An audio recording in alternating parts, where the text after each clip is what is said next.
simple. This game can get so complicated, but no matter how he's doing, he always is able to keep that very, very simple. And you think about, these are lessons these guys know, but they have proof in front of them every single day. And Big Papi showing him exactly how it's done. And 57 extra base hits, 72 RBIs, leading the majors in OPS. None of that hurts either. What also is not hurting the Red Sox right now is the way that David Price is pitching recently. He's had some rough outings this year, Aaron, but it looks like he's starting to become the Price we know. He's back. I think he's poised for a big second half. And when I think of David Price and I think of his dominance over his career, it starts and ends with the fastball. He drives that fastball through the strike zone as good as anyone, and now the command is starting to follow along with it. Last 3 starts, 10 strikeouts and only 1 walk. Those are numbers indicative of an ace, but we're seeing him at the bottom of the zone, going up in the zone with the fastball, but both sides. I think he has a big second half, and I think it starts tonight. Now the Yankees came out of the All-Star break at 44-44 with a homestand featuring the Red Sox, Orioles, Giants. Tough homestand seen as pivotal in terms of determining whether or not they would be a contender or maybe a seller. They've lost the first 2 games. Down to Buster Olney for the latest on the Yankees. Dan, Yankees manager Joe Girardi told reporters that today's game is as important in July as this team has played in a long time, and that's because right now the Yankees ownership is trying to decide whether to sell players like Aroldis Chapman and Andrew Miller and Brett Gardner and Carlos Beltran. The Yankees are 2 games under 500, and if the front office is going to hold this team together, any turnaround has to happen immediately. Dan, back to you. All right, Buster, thank you. Immediately, as in tonight, perhaps, trying to avoid the sweep. There's been a lot of red in the Bronx here the last couple of days, especially toward the end of games with Boston winning them both. The Red Sox looking to sweep the Yankees here from the Bronx for the first time since 2011 with a win here tonight.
Presented by Taco Bell's new limited edition Triple Double Crunch Wrap. And in part by Falcon Tires, the official tire of Major League Baseball.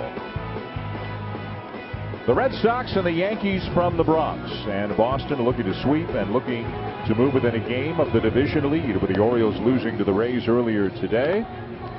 Masahiro Tanaka is on the mound for the Yankees tonight, making his 19th start of the season. Only has 6 wins, but he's pitched awfully well. He's got 10 no decisions in his first 18 starts, but he still is about as reliable a bet in the rotation as the Yankees have this season. His last start, which was 7 days ago, so he's on 6 days rest, all-star break and so forth. 7 runs, only 3 of them earned against Cleveland. You can see his numbers this year with 5 or more days rest. He has been an extremely effective pitcher so far this season. Let's take a look now at the Red Sox lineup tonight. It is presented by Taco Bell. Well, Mookie Betts may have gotten off to a slower start than he would have liked, but he has been the best leadoff hitter in the American League, currently having a 13-game hitting streak, batting .397. And how good is this Red Sox lineup when you look down in the 6th spot and you see Jackie Bradley Jr. having a career year, 60 points higher, and he's loving the month of July, batting .326 with a home run, including 3 hits last night. Very warm night here in New York as the Yankees continue this pivotal homestand. If they are to have any chance of contending this year, as Buster said, they've got to turn it around and turn it around quickly, with some very good teams headed to the Bronx this week. The Orioles for 4 beginning tomorrow, and then the Giants for 3 next weekend. Tanaka on the mound. Mookie Betts will lead it off. Joe Girardi not mincing his words at all. Says this feels like as big a July game as they have had in many years. It's the first time since 1995 the Yankees have been under 500 after the All-Star break. Underway in the Bronx. Mookie Betts not having a good year. Mookie Betts having a sensational year. 18 home runs, 15 stolen bases, 59 RBIs this season. Batting out of the leadoff spot and on a 13-game hitting streak right now. As good as this guy is, he just keeps getting better and better. He's got 120 hits, second in the American League. Only Jose Altuve, who had 4 of them today, by the way, has more. Crazy hearing him down in the batting cage yesterday talking about, I'm not doing this right, I'm not doing that right. And you'll hear that with a lot of these younger Red Sox players. Never, ever satisfied. Always working on something. There's a splitter in the dirt that he lays off. 2 balls, 2 strikes. A very important pitch for Masahiro Tanaka, especially in 2-strike counts. Yeah, and he likes to set it up now with more of a 2-seam fastball that'll work at the bottom of the zone. And if they're taking it, it's a strike, or guys put it in play on the ground. If they're swinging at it, then he can work the split off it. It becomes a chase. Leaves the ball up, but he gets a pop-up in a shallow left center. Gregorius gives way to Gardner.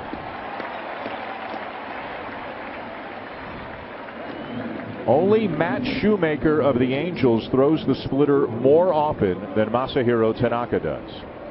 And you can see he's had very good success with it. He was unhappy with himself. He knows he might have gotten away with one. You can see him shaking his head as he left that 2-2 pitch up to Betts. Now he faces Dustin Pedroia. Top 4 hitters in the Red Sox lineup, all hitting over 300. The Red Sox lead the majors in batting average, on base percentage, slugging percentage, doubles, and predictably runs scored. And in some of those categories, it's not even really close between them and the next best team.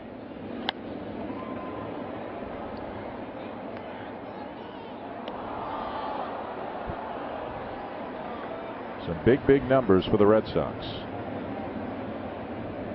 Combination David Ortiz having a remarkable season at the age of 40, but the young guys too, Betts and Bogarts and Bradley, all having great years. And it's really a perfect blend of that older player, younger player, but also the athleticism that now exists with the Boston Red Sox lineup. In the past, you think of high on base, big sluggers. Well, they've got that, but now they've got athletes. Bogarts, we just saw Mookie Betts, obviously Jackie Bradley Jr. These guys can run. They run the bases extremely well. That's a part of their machine. Pedroia hits a ball to deep left field. It is gone. His 9th home run of the season, and the Red Sox strike early.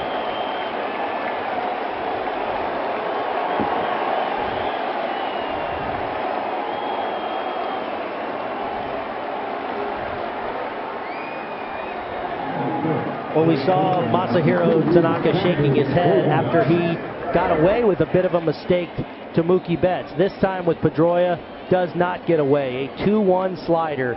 He's shown more of a willingness to throw the slider this year. Definitely behind in the count, a willingness to throw it. The Red Sox hitters smart.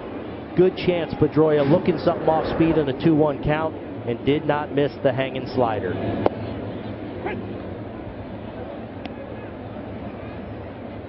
That extends the streak for Pedroia. He's now reached base in 21 consecutive games with that home run here in the first. Here's Xander Bogarts.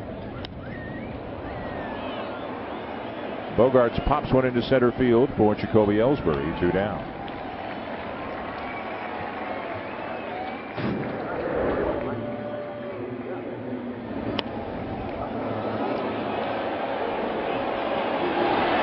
Just got enough of it to sneak it over the left field wall for the home run.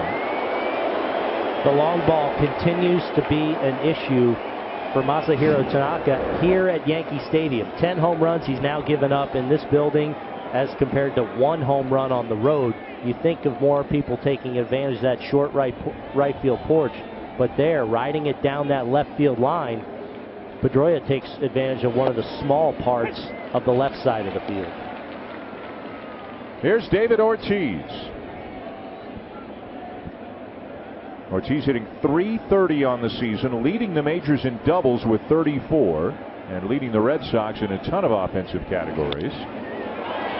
Hits it pretty well to deep center, but it's playable shy of the track for Ellsbury to win the inning. But the Red Sox strike early. Dustin Pedroia with a solo home run of Masahiro Tanaka, and it's 1-0 Boston after half an inning.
Yankees by a score of 1-0 as they look to extend their winning streak to 7.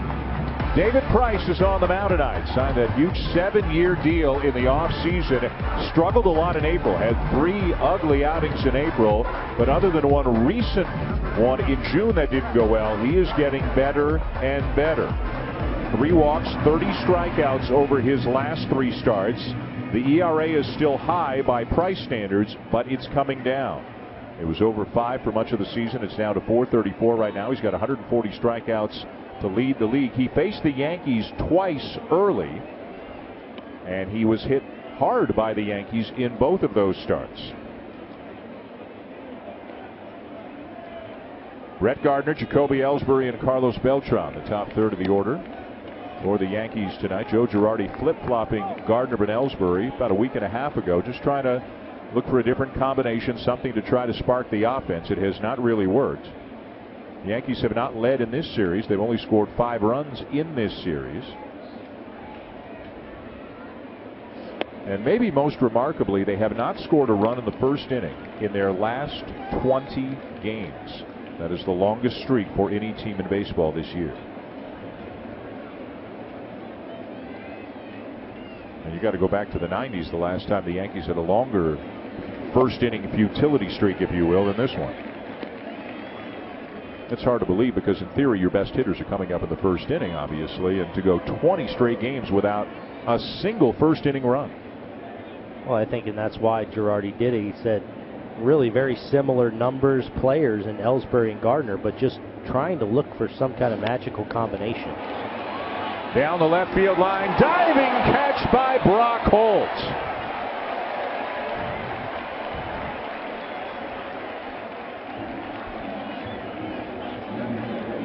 The toughest thing about going after a ball down the line is it's going to continue to tail, and you see Brock Holt follow the ball. This was hit straight at him. It would have stayed at him, but because it keeps tailing, he follows it with his glove, follows it with his feet. Great job of reading the ball and then not afraid to recognize, leave his feet to make the catch. David Price liking the early defense. Holt missed about 6 weeks with a concussion mid-May to the 1st of July. Jack of all trades has really played just about exclusively left field this year for the Red Sox. So here's Ellsbury now batting in the 2 spot. Ellsbury hitting .272 on the season, and he's got some numbers on David Price. 23 for 66 in his career, a .348 lifetime average against Price. Man, that's more than a small sample size, so it's definitely something he sees well. Price, not one of those guys throughout his career that's been a big, split dominant guy, meaning lefties have fared just about as well as righties over the course of his career, mostly because he doesn't have that dominant secondary pitch or a dominant breaking ball that would really offset the lefties. For David Price, it's about that fastball, and he's come out tonight really trying to establish it. You talked about early in the season the velocity being down. Typically we'd see this first inning 90, 91, 92. We've already seen a few 94s. There's just a lot more life as we sit here now in the middle of July. Laced foul, the count remains 0-2. Now to back up Aaron's point, here's the velocity for Price month by month. And it may not seem like that much, but Aaron, for how much for a hitter does a 1.5 miles per hour mean? It can mean a lot. And I think this is only part of the story. If you've watched David Price, the command has followed right along with it. And there's times you just see that extra life through the hitting zone. And that's what I'm seeing from David Price right now. His last few starts, the ball's just kind of less comfortable swings against his fastball, even though by and large he's throwing it a lot. So these hitters are trying to get up on it, but not the comfortable swings we were seeing against him the first couple months. Tapper past the mound for Pedroia. 2 down. Let's show you the Yankees lineup tonight, presented by Taco Bell. Well, Carlos Beltran has been as consistent as anyone in the middle of this lineup. Picked up his 1,500th Major League RBI, the 4-switch hitter to do that. I think a Hall of Famer at this point, and he's still going strong late in his career. We'll go down to Didi Gregorius, having a breakout offensive season. 350 and 5 home runs over the last 15 games, and he has been very good against left-handed pitching this year. You can see the shift is on. Beltran, the switch hitter, batting from the right side against the left-hander Price. So Pedroia goes over onto the shortstop side of the bag. And Hanley Ramirez is probably 40 feet away from the first base bag. And if what's happened on the weekend holds, if Alex Rodriguez comes up this inning, he'll be even further away. Beltran drives it to deep right center, off the wall on a bounce, and into second base with a 2-out double. Still going strong at 39 years of age. Well, and Dan, it's such a veteran approach. He understands David Price. He knows where to look. And Booney, you referenced the fact that Price is locating his fastball. Well, right here he locates it on the outside part of the plate. It runs back towards the middle. And Beltran, you can tell with his eyes, you can tell where his upper half is leading that barrel, that he's looking away. And as it comes back over the middle, it hits barrel to get him a double in the gap. Hit that ball a long way to the opposite field. So with 2 down, he's at second, and here's Alex Rodriguez batting cleanup and DHing. A-Rod basically only starting against lefties these days. Did start against Stephen Wright, the knuckleballer, a righty on Friday night, but other than that, it's been just lefties in recent weeks for Alex Rodriguez. And Dan, you mentioned it with Beltran, but you think right now if Alex Rodriguez hits a ball in the infield, it's a foot race. I mean, it's a pretty, we talk about the shift, and you see a lot of first basemen that will play over, but look at Hanley Ramirez. Look at the distance right there between himself and first base. He's halfway to second base. He's going to have to get on it. And this is the way that they have played A-Rod, and Hanley got over there a couple of times this weekend when he had to. But he's fine. Yeah. And what Ramirez does is by moving that far over, he moves in. So he cuts down that trip to get over the first. And at this point in the season, he's very much aware, having a number of games under his belt at first, how far he can get off to get back to the bag comfortably to take a throw from the left side.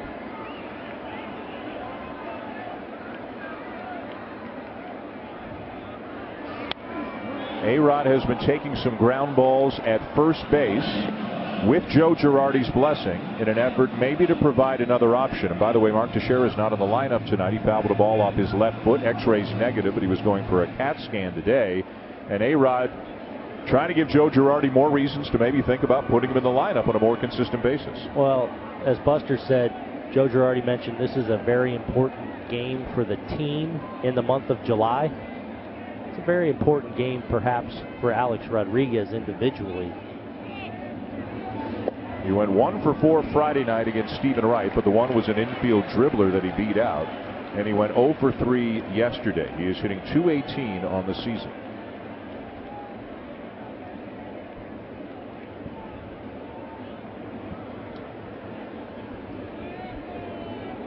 Count in his favor, 3 balls and 1 strike.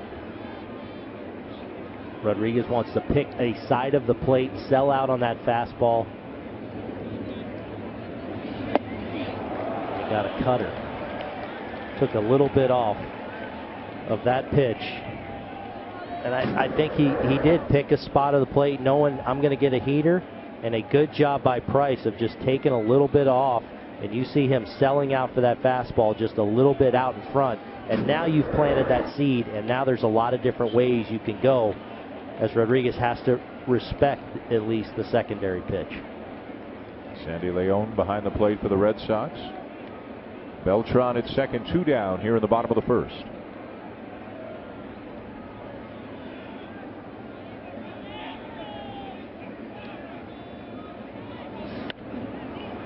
Jammed him with a fastball, and A-Rod fights it off foul. Guys, real quick update on Mark Teixeira. The CT scan actually was done and came back negative, so nothing found with that. So good news for the Yankees. Maybe it's not a long-term situation for Mark Teixeira, who's battled other injuries this year, not on the lineup tonight. So Rob Refsnyder making his 16th start of the season at first base tonight. 6 different Yankees have started at first base so far this season, and who knows, A-Rod may become the 7th at some point. Made 1 start there last year, didn't feel comfortable, so they kind of stopped with that plan last season, but they're going to give it a go, at least in terms of him taking ground balls, to see if he can get comfortable in case they have a need there this year again, as he draws the walk.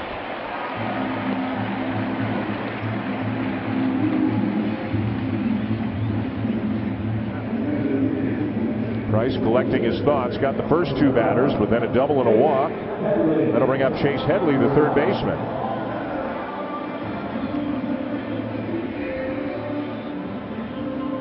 Headley also some good numbers against Price, and Headley, who got off to a terrible start this year, didn't hit much at all in April. In fact, on his birthday, May the 9th, entered his birthday hitting 163 and did not have an extra base hit on May the 9th. Since then, he has hit 297 with some power.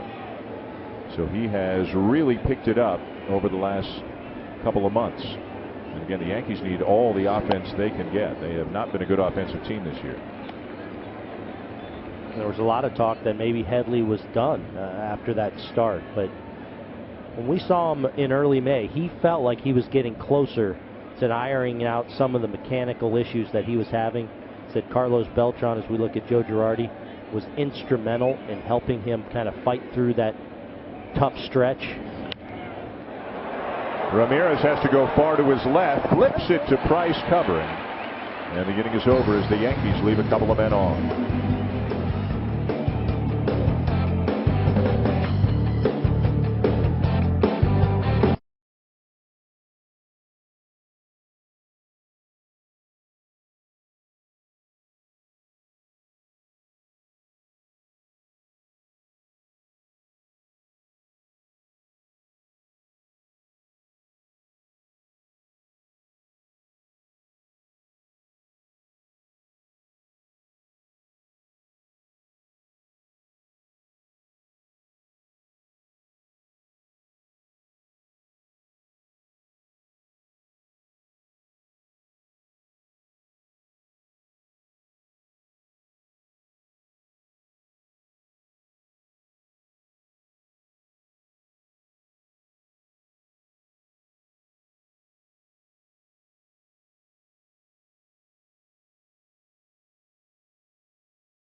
Monday Night Baseball on ESPN. Dan Schulman, Jessica Mendoza, Aaron Boone, Buster Olney. The Red Sox on a Dustin Pedroia home run lead 1-0, trying to sweep the series. As Hanley Ramirez leads off the inning against Masahiro Tanaka. Just to close the loop on something we talked about on the bottom of the first, the Yankees did not score, so that is now 21 games in a row in which they have failed to score a run in the first inning. It's the longest streak for the Yankees since 1967. And again, the longest streak for any team at any point this season.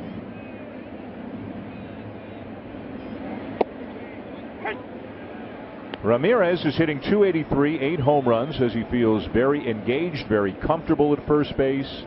He has been healthier this year. He is hot right now. There's just great depth in this Red Sox lineup. You talk about Ortiz, you talk about the young kids. Sometimes Pedroia and Ramirez can get overlooked. Travis Shaw is on deck, or two spots away rather. He's got 50 RBIs on the season as Ramirez strikes out. Aerial coverage brought to you by DirecTV. If you call yourself a sports fan, you got to get DirecTV.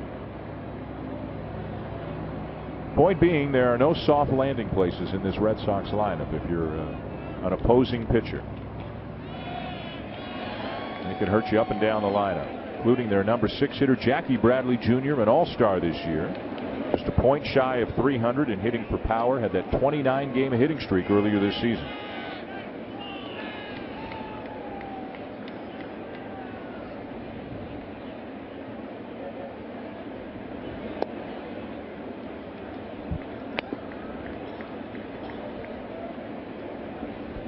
Shift on against Bradley. Gregorius just onto the second base side of the bag.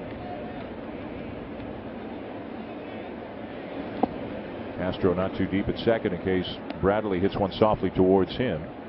Needs to have a chance to rush in and make a play on it. He told me prior to the game he loves it when they shift because it motivates him. So he said he got 3 hits last night beating the shift. Took a fastball inside, just blooped it over Didi's head. One of those weak ground balls you were talking about. If he gets it anywhere near Chase Headley, especially how wet it is in front of home plate. Sharply hit, but there is Gregorius coming up with a tricky hop. 2 down.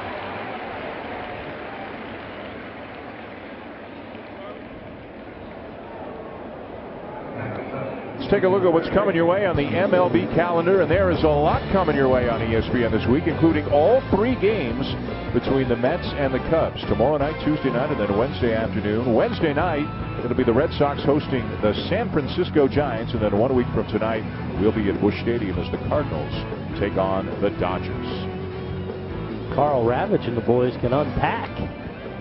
They're doing all 3? Yeah. Doing a whole series. Yeah. Eduardo and Dallas Braden. Kirkchin's going to be in one of those. Good time to be in Chicago right now. A little summer 3-day stint.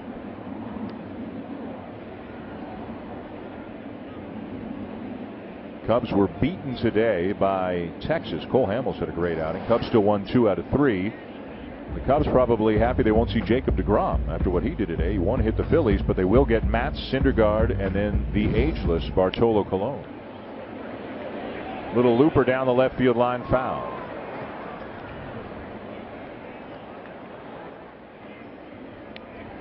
Travis Shaw quietly 10 homers, 50 RBIs, hit a rocket of a home run here Friday night.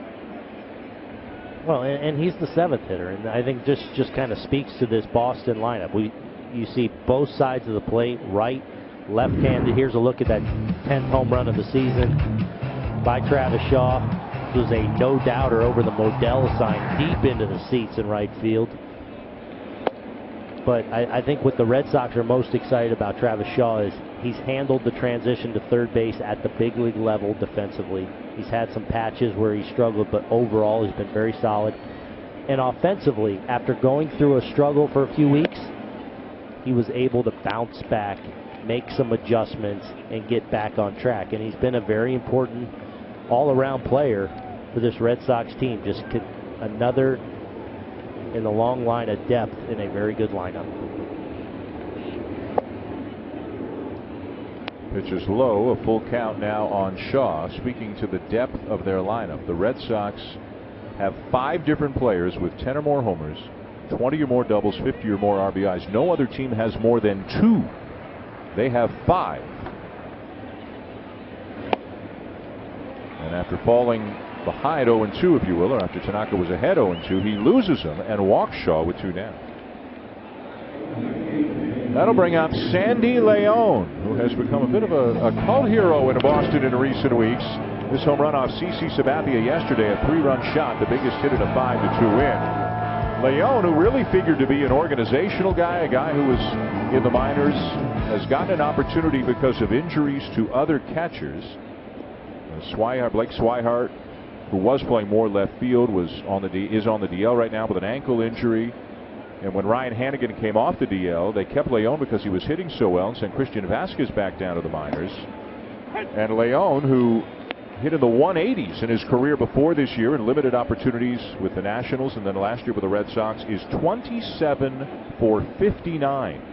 A 458 average, and of those 27 hits, 11 of them are for extra bases, 9 doubles and 2 homers. The opportunity came for Leon first and foremost because he's very good behind home plate. Very adept at running a game, calling a game, catch and throw guy. So that created the opportunity. Now he's been on a 3-week run here that's been really impressive. And think about the Red Sox, who I believe were 10-16 in the month of June, their first struggling stint of the season. And another hit. So the beat goes on for Leon. And John Farrell talks about Sandy Leon being a key reason that they've been able to kind of turn it around and get it rolling here now in the month of July. Not only Sandy Leon's outstanding defense behind the plate, but he has been a force at the bottom of this lineup. You see him a little bit out in front of that, Jess, but keeping the bat in that hitting zone a long time, able to get enough of that to ride it over Castro's leaping glove at second. The Red Sox talk about the opportunity he got in winter ball in Venezuela. Played every single day. Eddie Perez was his manager. Carlos Guillen was the general manager of the team in Venezuela. John Farrell joked we were worried he'd be tired when he got to spring training because he played so much in winter ball. But maybe getting the opportunity there really paid off for him. Almost looked like on that pitch that Austin Romine might have been crossed up a little bit by Masahiro Tanaka. Either that or the pitch just had more movement than he expected. Well, in Tanaka's last start, Romine, they had a few that actually got by, a few cross-ups. They had a call timeout. He had to walk out to the mound, and then 2 pitches later it would happen again.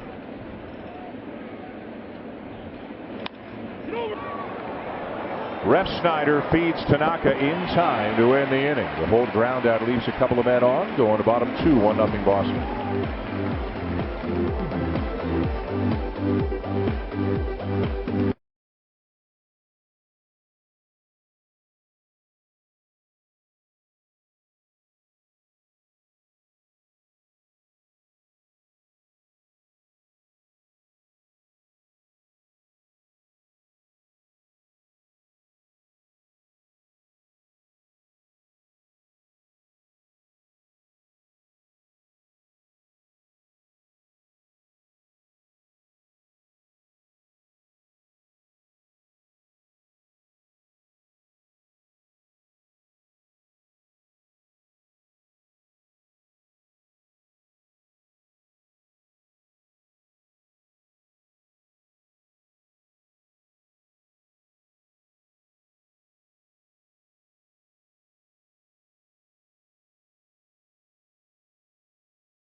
Anniversary of the end of Joe DiMaggio's record 56-game hitting streak. He hit over 400 during that streak. The Yankees went 41-13, 2 ties.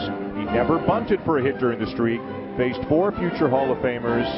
And yes, after the streak ended, started a 16-game streak the very next game. Of course, Joe DiMaggio, one of the retired numbers, a monument in his honor. The Yankee Clipper who won the MVP that year. That's the same year that Ted Williams hit over 400, the last time that anybody has hit over 400. But it was Joe DiMaggio, who played on the first place Yankees, who won the MVP. Got 15 of 24 first place votes. Ted Williams got 8. By the way, in the game where the streak ended, a third baseman for Cleveland by the name of Ken Keltner made 2 terrific plays. Otherwise, who knows if 73. It could have been 73 games. A lot of debate, too. What was better, hitting 400 or 56 straight games? Jackie Bradley Jr. commented on it. He had a 29-game streak this season. Didi Gregorius with a ground ball to short, 1 down.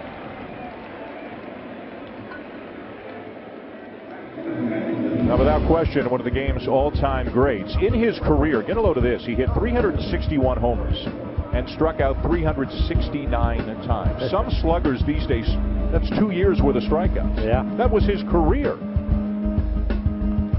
Yeah, and when you talk about, as you look down the great hall of Yankee Stadium and all the legends that don that hall.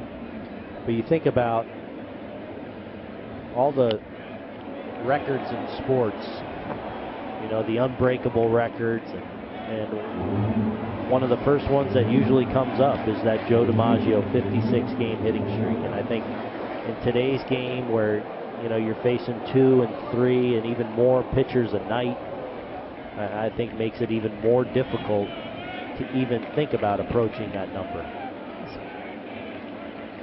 Starlin Castro fouls it back. Let's go down to Buster. Yeah, one of my favorite stories about DiMaggio in relation to how he was a living god was actually told to me by the late Yankees owner George Steinbrenner, who grew up just outside of Cleveland. And he told me about going down to the Yankees hotel and seeing Joe DiMaggio's bag and being in awe of the fact he got to see DiMaggio's bag. And then later, George got to introduce DiMaggio to his father, Henry, and he told me that story with a whole lot of emotion.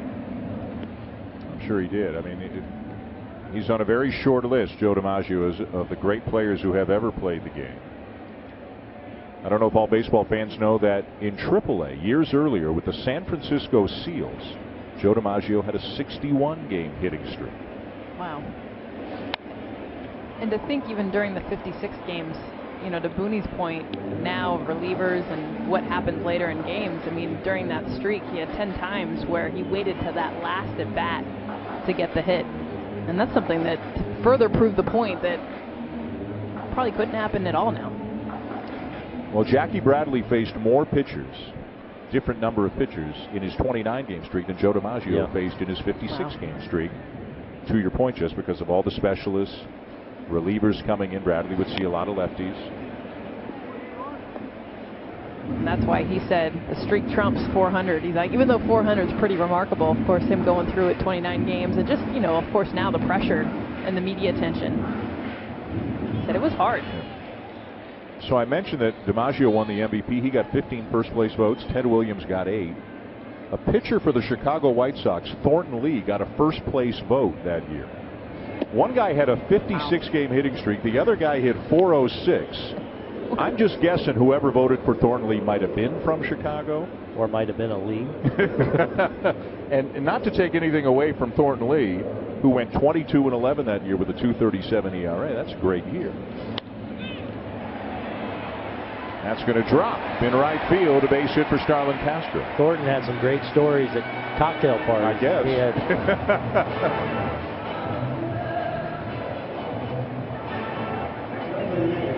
Castro aboard with a one-out single.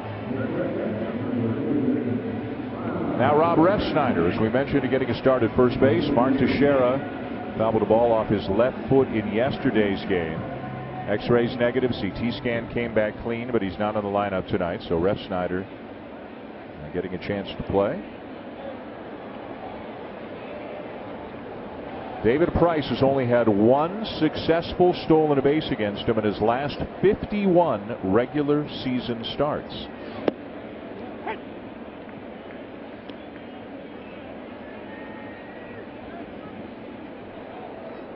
Castro not a burner. He's got a couple on the season.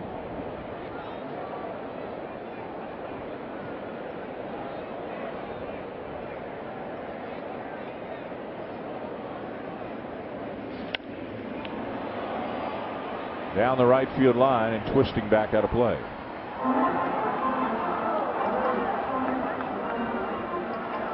We continue to see David Price really working to establish that fastball. We talked about it being on the uptick from a velocity standpoint, but throwing it with more regularity as well. And this has been a time over the last several starts where that strikeout total has gone up. Yeah, he'll mix in some off-speed pitches, but this is where he's been really good at moving the fastball around and commanding it, maybe up and out of the zone, maybe on a corner. Inside, ball one. 96 miles an hour right there. And that's just starting to feel better. Maybe overthrew that one just a little bit, but had a purpose. Moved it. I'm going to nail that inside corner on an 0-2 count, or I'm going to at least move his feet and put something in his mind, perhaps opening up the outer half at some point if I want to go off speed. Ground ball to the right side, and Ramirez will make the play unassisted for the second out as Castro moves to second. Might have been a time when Hanley Ramirez, because he got to it pretty quick and was playing in, might have had a chance to go to second base. It looked like a two-seam fastball down and away, just well located, the weak contact, but because Ramirez holding him on, he's playing in, he gets to this ball pretty good and has a good lane to throw to second base. Maybe because he had to reach by the time he sets his feet, and being the second out of the inning, perhaps a smart play there. Certainly the safe play by Ramirez. And it looked like after the play, he looked to Dustin Pedroia and said, right, did I make the right play? What do you think I should have done? And Pedroia clapped into his glove as if to say, it's okay, you got an out. And yeah, I think the way he reached for it.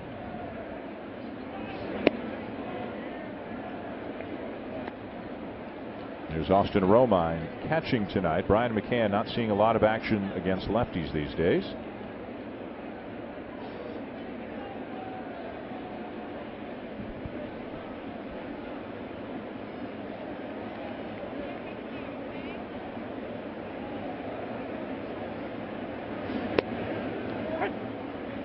One and one.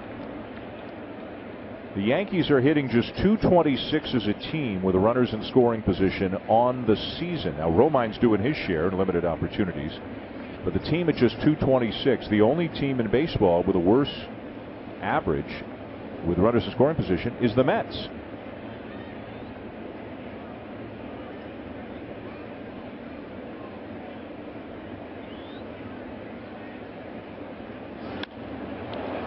Right center field. And caught by Bradley in the gap to end the inning. End of two. Red Sox still up 1-0.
Ball on ESPN, presented by Taco Bell.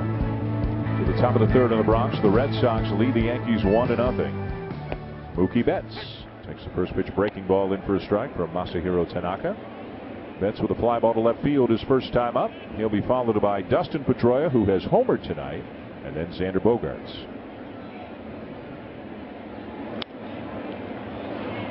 High fly ball to shallow left field for Gardner.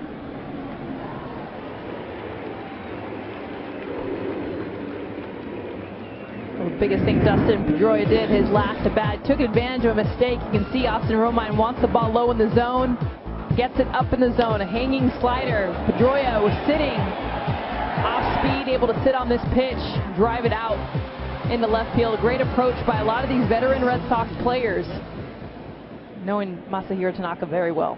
And ESPN research telling us that that would have been a home run in only 3 other parks as he lines out to right field. This is a good hitter's park. Not if the pitchers can keep you in the big part of the park from left center to right center, then it plays like a pitcher's park. A lot of talk about the short porch and right, Aaron, but it's pretty good hitter's territory down that left field line as well. Well, I mean, if you keep it where Pedroia, but if you go another 10, 15 feet to the right, it gets awfully deep in a hurry there and straight away left, and then of course on into left center field.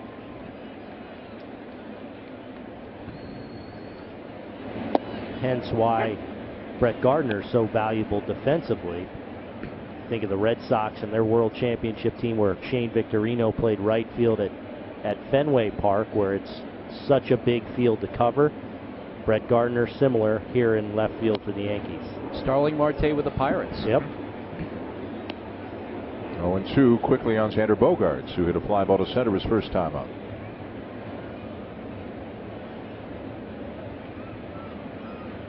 Bogarts entering play, hitting .322, 118 hits, on his way to a huge season.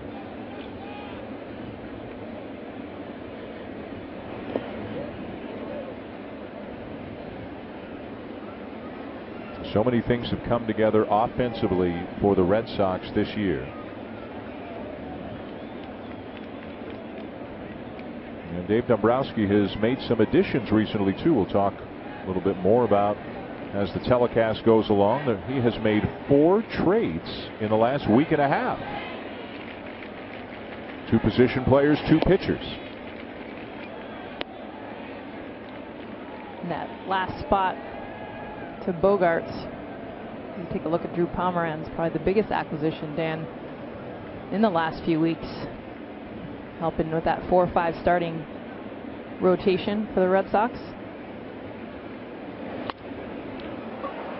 Caught behind second by Castro, and that's the inning. Red Sox go in order. We're going to the bottom of the 3rd.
Year that he's having for more. Here's Jess Mendoza. Well, to know Xander Bogarts, whether it's his style of play, his personality, you got to know his roots. He's from Aruba, population 100,000. He's only one of 5 MLB players ever from Aruba. This week, the first MLB All-Star as well. He learned how to hit from his uncle Glenroy in the backyard, hitting almonds, which he credits to the pure and disciplined swing that he has now. Now, I mentioned only 100,000 people from the island. When the Red Sox won the World Series in 13, he got off the airplane back in Aruba. He said pretty much every single one of them were there to greet him, and just a stone throw from his house is Xander Bogarts Field, named after him. He has so much pride and appreciation for where he's from. Small country, island country. And his family, his mom, Sandra Brown, his uncle that I mentioned, taught him how to hit with a tree branch and that almond. here in the park tonight, a rare time that his family is together to be able to watch him play. Very cool stories. You mentioned one of just 5 players ever from Aruba to make the major leagues. The other 4 all played for the Baltimore Orioles. Top of the order for the Yankees. Swing and a miss by Brett Gardner. I just love how polished a player at a young age Xander Bogarts has become. On both sides of the ball, running the bases. And I think a lot has to do with, remember, he burst on the scene with the Boston Red Sox and was a huge part of their World Championship run in 2013. But then had a lot of struggles. And remember, he was benched in favor of Stephen Drew. They brought him in at the deadline to take over, and he kind of had to earn his way back, fight his way back. But I think he's gone through so much as a young age, as a World Championship.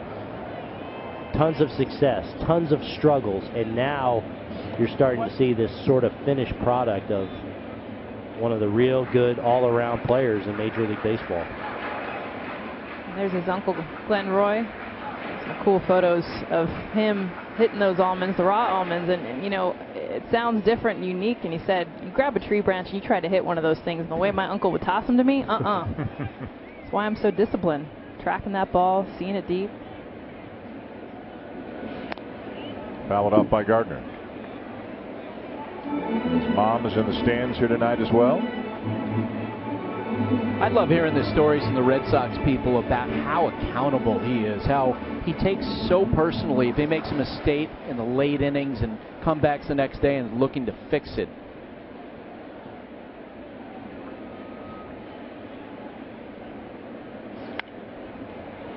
And Buster, he credits all of that to his mom. Single mom raising him, taught him that humility.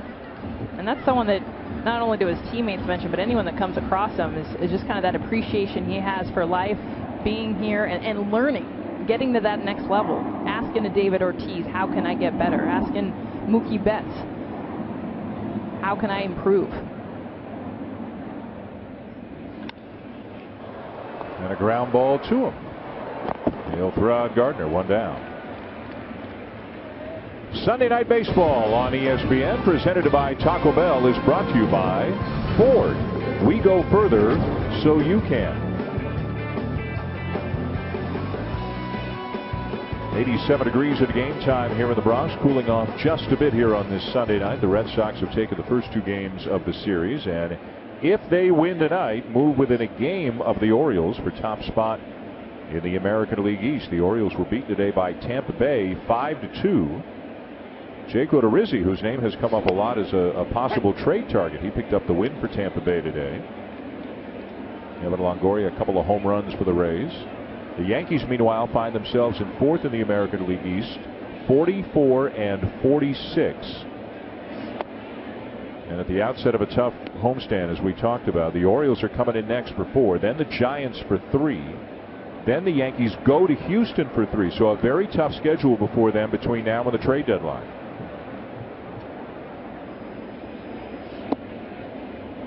How about their second half schedule? 74 games in the second half, and of those, 58 against teams that had records over 500 in the first half. That's the most for any contender going into the second half. Red Sox have a ton of road games. Yankees have a ton of games against teams over 500. Fouled off by Ellsbury, and it's 2-2. So Joe Girardi knows this is not going to be an easy task. He is not sugarcoating it at all. They have to play better. They have to play much better, and they have to do it now if they're going to have any chance of convincing ownership and management that they should be in buy mode as opposed to sell mode. And I think anything short of an awesome stretch here in those, including tonight's game, those 11 games against contenders into that off day. I think anything short of 8-3 or better, I think absolutely cements the fact that they need to be sellers at the deadline. Could be a Chapman, could be a Beltran. So unusual to even think of this team as a seller. As we mentioned, this is the first time, the last couple of days, the first time they've been under 500 after the All-Star break since 1995. But it's an organization that I think is a lot closer I think there's light at the end of the tunnel here. They've got a number of expiring contracts getting ready to come off the books.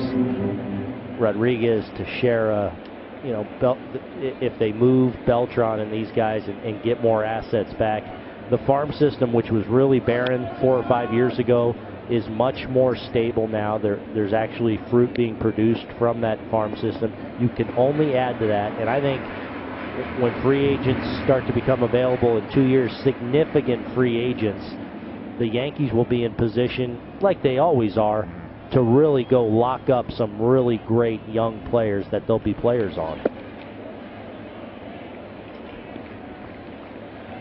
Well, if they do decide that they are in sell mode, obviously teams would have great interest in a couple of relievers, Aroldis Chapman and Andrew Miller, if the Yankees decided to entertain offers for him. Miller's got 2 more years left on his deal. Beltran with another hit. He's 2 for 2 tonight. And given that his contract is up, he's still a very good player. He's had a ton of success in October. You could imagine a lot of contending teams would be interested in him. Yeah, it would figure to be an American League team, of course, because he's at least going to have a decent amount of DHing in the second half of the season. But you think about teams like Cleveland, you know, and even we've heard lately Toronto, but there's a number of teams that would love to plug a switch hitter having the year that Carlos is having in the middle of their lineup. And the influence he has on so many teammates. I mean, that's probably one of the biggest assets besides what he's able to bring in the numbers. But Chase Headley, you mentioned earlier, credits him to just his own turnaround. Imagine what he could do on another team and influencing them. And you don't really worry about Carlos like other guys because he's been through so much, because he's been traded so often, because he's switched teams. It would seem to be kind of a seamless adjustment for him if he went into the right situation. I wouldn't be surprised expecting it now. If he's looking ahead, planning it out. The batter is Alex Rodriguez. He walked his first time up.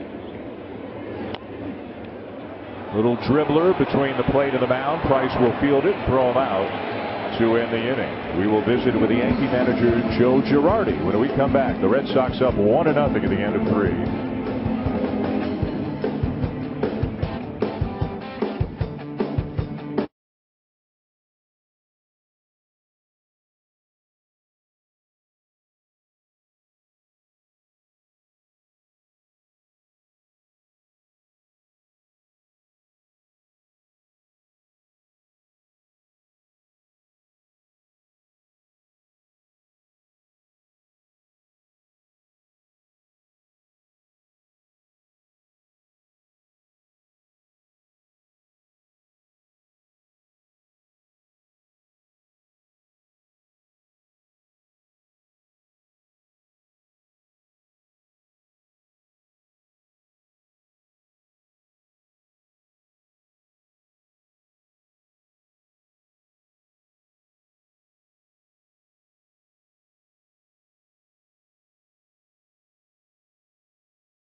Moments ago, we visited with the Yankee manager Joe Girardi. Joe, your team's seeing a different David Price than you saw earlier in the season. How do you view the at-bats you guys have had against him so far? We've had a couple chances. We haven't got a hit with the runner in scoring position, but we've had some chances. We've made him work, and we need to continue to do that, put guys on, and hopefully we'll break through. You know, scoring in that first inning's been a little bit of a struggle for you guys. I know you've mixed up the lineup. Are guys pressing a little bit in that first inning, knowing that's hanging? No, I don't necessarily think so. Our guys don't talk about that. You know, we always talk about trying to start fast. I mean, that's something that every club wants to do. But, you know, our guys continue to grind out their at-bats, and you try to put runs on the board. Joe, thanks for joining us. Thanks, guys. Well, they've been shut out through the first 3 tonight by David Price. Red Sox up 1-0 and a home run by Dustin Pedroia back in the first. And here is David Ortiz. Hit a fly ball to center his first time up. Ortiz talks about definitely retiring at the end of the year. How painful it is for him to play. He's got chronic foot issues. You wouldn't know it by the production, though, with 34 doubles, a triple, and 22 home runs, as we mentioned, leading the majors in a number of offensive categories.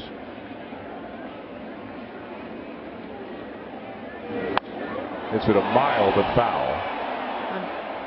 And Dan, his knowledge of pitchers, I mean, just what he knows about Tanaka. You can sit with him in a video room, and his ability to have a feel and remember. Past 2 years ago, he remembered hitting a home run off of Tanaka, where the pitch location, the reaction of Tanaka, and says, I know exactly where he's going to throw me based on just how he flinched after I crushed a home run off of him. One of the first at-bats I ever faced him.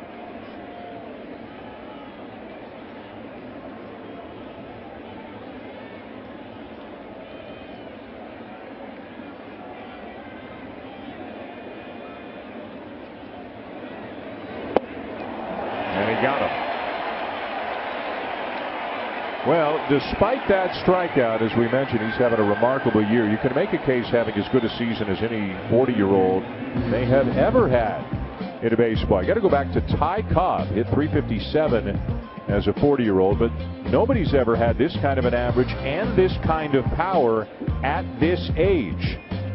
The highest OPS ever, Ted Williams. That's pretty good company, and Ortiz is right on his heels. And Ortiz will shatter, it looks like, the extra base hit record for a 40-year-old set by Dave Winfield in 1992. You know, the 22 home runs is obviously very impressive, but legging out 34 doubles, he leads the majors in doubles this year. And talking to John Farrell before the game and talking about the foot issues that he does have and just how hard it is for him to, you know, really run 2 bases. And, you know, talked about, you know, base hit with him on second is almost no chance he's scoring. So there are real issues with his running right now. You never think of Big Papi as a base runner or a fast runner at any point in his career, but now it is an issue, and remarkable that he has racked up all those extra base hits. He had a single this series, but when he hit in the right field gap, it could probably have been a triple. It was Betts or Bradley or Bogarts, and it was a long single. I mean, he couldn't get to second base.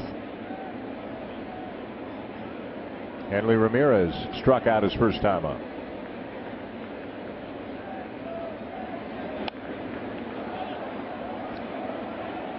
Also a nice moment for Ortiz at the All-Star game in San Diego last week. It's kind of been David Ortiz's year, the retirement tour and the gifts that he's getting. After his second plate appearance, he walked and then was replaced as a pinch runner, saluted by the fans and saluted by his teammates, his fellow All-Stars alike in San Diego.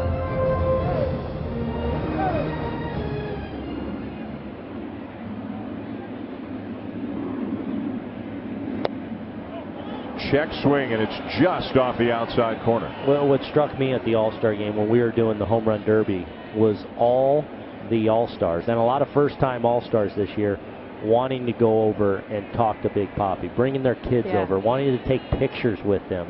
These other All-Stars, he's the guy that they were seeking out and just wanting to rub shoulders and hang with on that stage one last time. And it doesn't happen every year. You have a Ripken, you have a Griffey, you have a Jeter. And it feels like Ortiz is kind of having that kind of a retirement tour this year. And the fact that he's going out on top, having the season he's having, doesn't hurt at all. And hard to believe he was non-tendered by the Minnesota Twins after the 2002 season. The Twins is always kind of forced to be budget conscious, and Ortiz was coming off a good year, hit 20 home runs, but he was arbitration eligible for the first time, and his salary would have gone up significantly. They had some other young players in the mix, guys like Marty Cordova, Corey Koski, if memory serves, and so they let Ortiz go. And didn't get a great opportunity initially with the Boston Red Sox. Kind of had to wait his time that first month or two of the season before he got put in there, because once he went into that lineup every day, he became Big Papi in a hurry, and you couldn't take him out.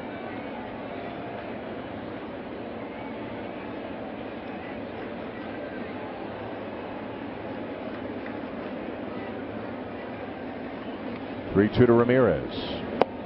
And this time he chases 2 down. Well, here's something fun. Let's go all the way back to 1996 when David Ortiz, who was then known as David Arias, was a minor leaguer in the Seattle Mariners system.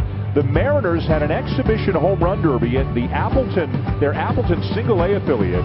Ken Griffey Jr., that's David Ortiz. David Arias, that's Alex Rodriguez with Griffey, and Dan Wilson, the Seattle catcher. And of the 4, Griffey and A-Rod got knocked out in the first round. And Dan Wilson beat David Ortiz in the final. But apparently, A-Rod and Griffey were oohing and eyeing because Ortiz hit 7 home runs in the first round and was hitting him a country mile. Dan Wilson, who obviously had a very good major league career, the fine defensive catcher, long time, a lot of the good Mariner teams. That might be his claim to fame. He could say, I took down Griffey, Rodriguez, and David Ortiz in home run derby. Take that. I don't think teams ever do that anymore. It used to happen a fair bit where you'd go have a game, and I think the game got rained up, but they still had the home run derby at one of your minor league affiliates. It was the Wisconsin Timber. At the time, a single-A affiliate for the Seattle Mariners, and David Ortiz was a young player there. Can you imagine how much fun the fans were having to have the Mariners roll in with Griffey and A-Rod for a home run derby? Especially the intimacy of those ballparks. How close up and personal you can get. Yeah, I mean, and you could tell by those video clips how much fun the young fans were having. But what's cool is how much fun the Mariners were having. I mean, you think about going and doing that during the season on an off day. A lot of times you're going to have, especially your veteran everyday players, really annoyed by that. And they looked like they were having their time of their life, which is indicative of how Junior went about things. Yeah. So Dan Wilson, if you're watching, congrats on that day. You bested 3 of the great power hitters the game has ever known. Jackie Bradley Jr. super late on that last pitch. You can tell he's trying to poke it through that shift on the left side. Booney, you mentioned earlier, some of these Red Sox hitters may be sitting a little bit on some of the softer stuff, knowing that Tanaka might not be able to blow it by him. 1-2 again. Misses inside at the knees. And that's probably the biggest difference I've seen in Tanaka this year is the fact that his velocity has gone down on his fastball just enough to where now his slider, his split finger fastball, are able to look for it and recognize it a little bit easier. There's not that much difference in velocity. It's really fun to watch Tanaka, and to a degree I'm sure Romine, read the swings of the Red Sox hitters and how he works his pitches. So whether it's his split, his two-seamer, and his slider. A couple times he did it with Ortiz. He threw him a fastball in, Ortiz swung, so he followed it up with a chase slider. Same thing he just did with Jackie Bradley Jr., and after he took the slider down and in, he followed it up with a fastball in, saying, all right, if you're going to take that, I'm gonna throw something straight in there to get you to freeze and try and grab a called strike. That ball, I believe it hit the bat. It did hit the bat of Bradley and then got a piece of Austin Romine.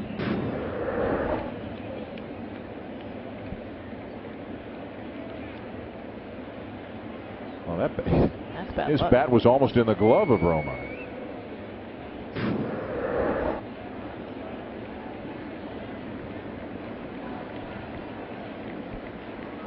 Eighth pitch of the at-bat upcoming.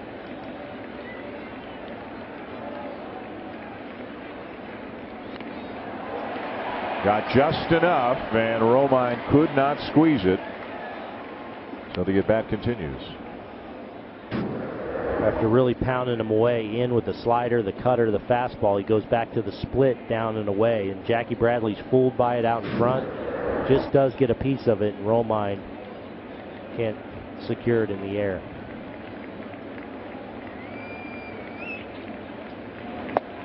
Full count.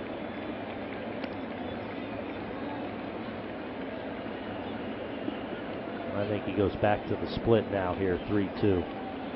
Been working them, pounding them in, established in there. And here it comes.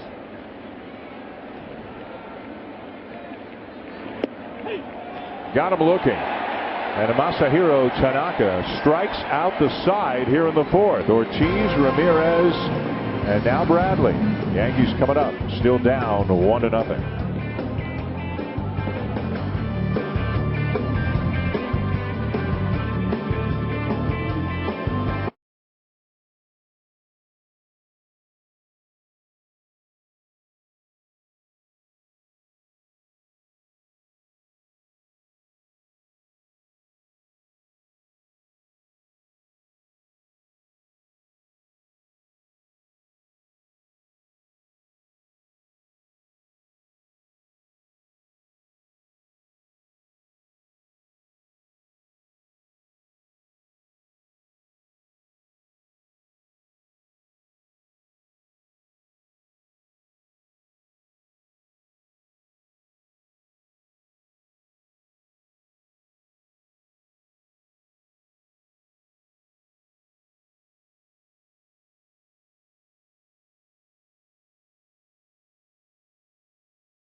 bottom of the fourth. Moments ago, Buster Olney visited with Boston manager John Farrell. John, so much talk about the trade deadline this type of year. You guys have made 4 trades in the last 8 days. How have those played in your clubhouse?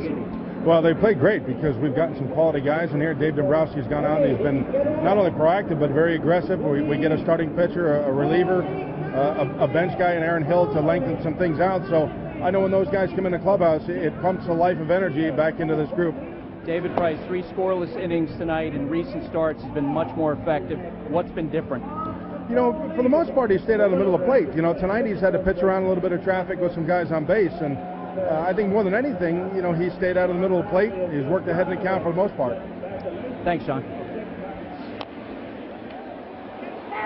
That's a foul ball. Leon could not get to it in time. Well, David Price, as John Farrell said, yeah, a little bit of traffic. He has not had a 3-up, 3-down inning yet, but the Yankees have left 4 men on so far. Yeah, and what jumps out there is the no strikeouts in 3 innings pitched. So he's been on a tear from the strikeout department. 10, as we talked about, over the last 3 starts so far. Hasn't quite put these guys away, but has made some big pitches when he's needed to. A couple times he has been in a small amount of trouble.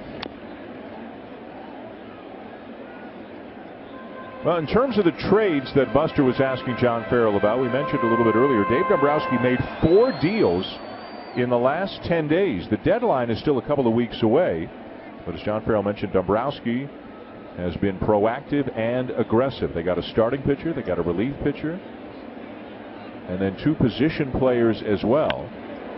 As this ball is lined to right field, caught by Betts. Headley is retired. Drew Pomeranz, who was an all-star with the Padres, left-handed starter, moves right into the rotation. They also get a guy from Arizona, Brad Ziegler, who's got a ton of closing experience. Unlikely to do that here. Right now working as the 8th inning guy generally to Koji Uehara. Remember, Craig Kimbrell's on the DL after knee surgery. A utility man in Michael Martinez, and then Aaron Hill, who can play third base against lefties. He can play second base as well. If Hanley Ramirez needs a day, Hill can play third. And Shaw can go over to first base. Gives John Farrell a lot more options on the infield. And I really like the get of Drew Pomeranz, especially when you think about there were not a lot of starting pitchers out there in the trade market. He was one of the highlights. And him and Rich Hill were, I felt like, the 2 that were targeted. But Pomeranz this season having a career best because he's added that 3rd pitch. To fill in a spot, 4th and 5th spot in the starting rotation after the big 3. It's huge for the Red Sox. Didi Gregorius lines one into center, a base hit. So Drew Pomeranz will go right into the Boston rotation, and he will make a start Wednesday against the Giants. And he was out there throwing in a Red Sox uniform for the first time today. This is a former first-round pick by the Indians back in 2010. Boston's already his 4th organization, and he is nearing the greatest number of innings he's ever pitched in a major league season. If he's healthy through the second half, he will blow past his career total, but the Red Sox don't seem concerned about it. Yeah, he's never touched 150 innings in combined in his minor league, major league career, but they feel like he's at an age standpoint. Physically, he's able to handle it, and if you've watched him pitch at all this year, he has been a very good starter from start to finish. And really, the Red Sox just need him to be kind of stabilize the back end of the rotation. But I thought it was interesting hearing Dave Dombrowski's comments talking about supply and demand with the starting pitchers.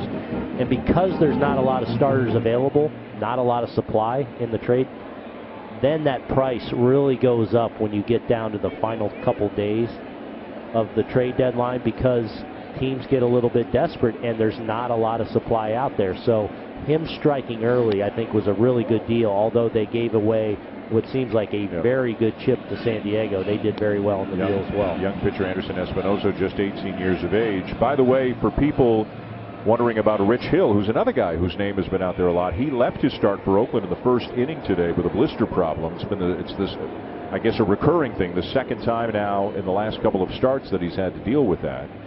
So we'll see how big of a setback that is for him. The Red Sox got a good start yesterday, too, from Eduardo Rodriguez, who apparently had been tipping his pitches, had been sent down to the minors, came back, 7 strong innings. So right now it looks like Pomeranz and Rodriguez are the back end of the rotation, and that leaves Clay Buchholz in the bullpen, a guy who's been with Boston a long time, obviously. And as other pitchers get healthy, Junichi Tazawa, for example, could be back within a few days. Some are starting to wonder if Buchholz's time with the Red Sox is nearing an end. It could be, because when Tazawa comes back, when Kimbrel comes back, all of a sudden it becomes a very interesting bullpen that they've potentially put together. When you have, obviously Kimbrel will be the closer, but then being able to use Ziegler, that low sidewinder, sinking fastball, more in high leverage situations against right-handers. Uehara, who's very good with that split change and at getting left-handers out. It becomes a very nice matchup type bullpen in that 6th, 7th, 8th inning leading into Kimbrel, if they can get back and get healthy.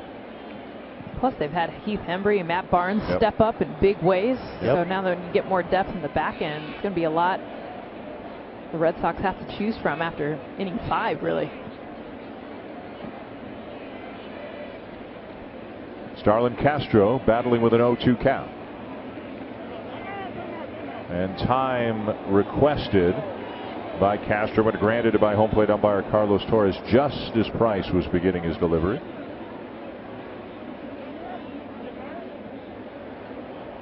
Some barking from the third base dugout about how late that was. This is what you call it, the last second. Got that change-up grip. Oh, slow it down. And Xander Bogarts and Dustin Pedroia immediately ran in from their middle infield positions just to make sure that their ace didn't tweak anything as he stopped that pitching motion.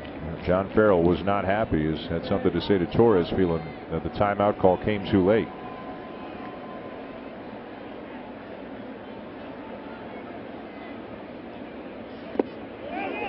On the appeal, he didn't go.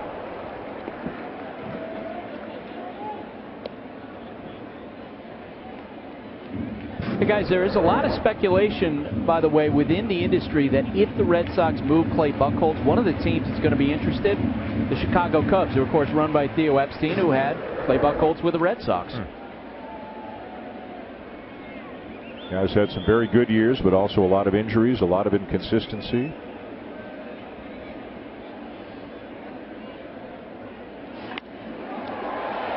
Into the left field corner, off the wall on a bounce. Gregorius digging for third, getting the wave. Relay to the plate, not in time, and the Yankees have tied it.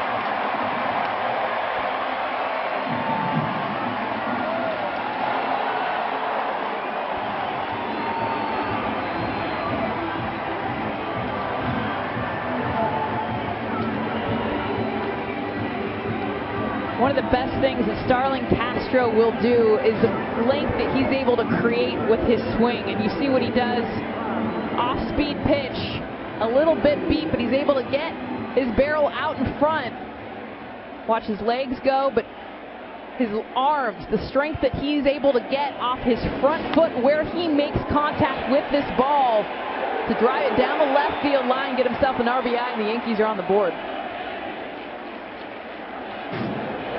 Crowd back into it here in the Bronx. Here's Ref Snyder, who takes outside ball 1.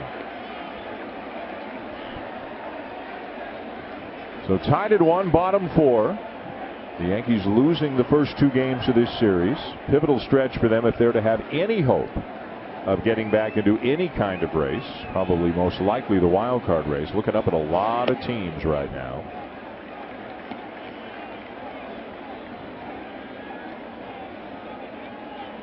The Yankees at the moment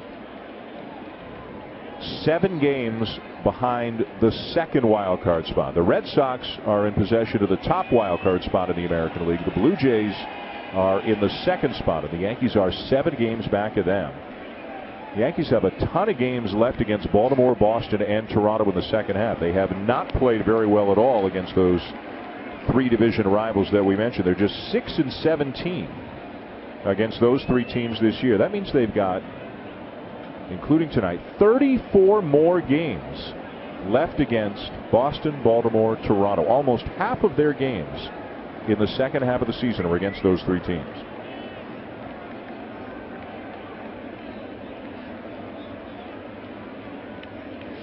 A strike, 3-1. Really thought they might have turned Ref Snyder loose there, and he may have not just been comfortable, but fall behind Price. You know what's coming in that situation. and you know he's not going to be too fine to the corners wanting to put another base runner on. He grooved a fastball there, but looked like Ref Snyder was taken all the way. Fouls it back, full count.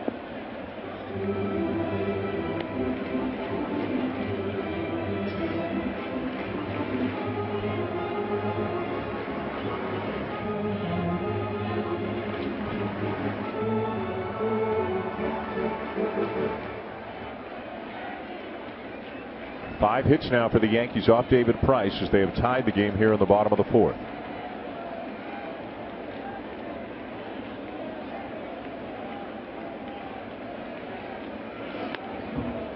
Coming right at him at 96.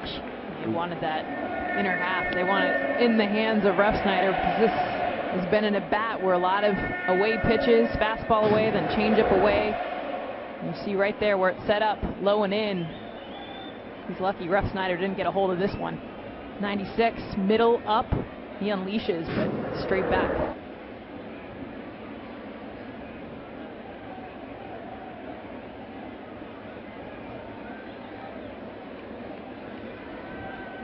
Price shaking off Leon a couple of times, now has the sign he wants.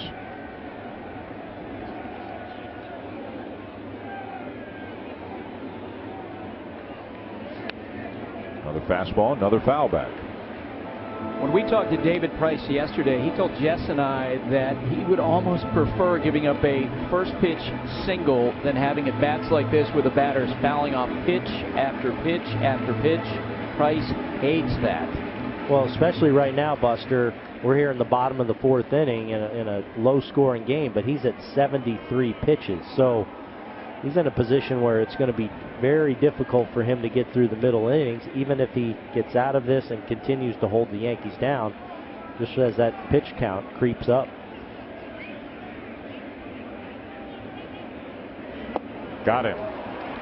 Took something off, and that's his first strikeout of the night. Tomorrow, got a good one coming your way. It's the Mets against the Cubs as they open up a 3-game series at Wrigley Field. Steven Matz and John Lester, 7 Eastern on ESPN, also streaming live on Watch ESPN and the ESPN app. One of the reasons why the Cubs have not been playing winning baseball the last 3 weeks or so, last 2 times out have been a real struggle for John Lester, who had been having a brilliant season before his last 2 games. And in fact, when he faced the Mets 2 starts ago, he gave up 8 earned runs in an inning and a third. So he'll be looking to get back on the beam as the Mets and Cubs open up a big 3-game series tomorrow. You can see all 3 games tomorrow night, Tuesday night, and then Wednesday afternoon here on ESPN. Austin Romine hit a fly ball to center his first time up. Looking for a big 2-out base hit here to try to give the Yankees the lead. And he's got it off the glove of a diving Pedroia into center field. Here comes Castro, 2-1 Yankees.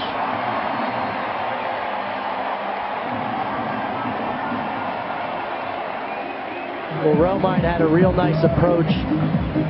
His first at bat in this exact situation, Jackie Bradley made a pretty good running catch in right center field as he's just trying to work the ball back through the middle. Looks like a cut fastball that you see Romine just working hard to keep it in the center of the field. And I think maybe Pedroia goes into his dive probably a half a step too early. Maybe if he's able to take another half step, he can get a little more into the dive and probably make that play. But a great effort nonetheless, and a rocket off the bat of Romine, and a big hit that the Yankees have desperately needed and have been few and far between for this team as they've struggled at times offensively. So 2 runs on 3 hits this inning off Price, and back to the top of the order for Brett Gardner.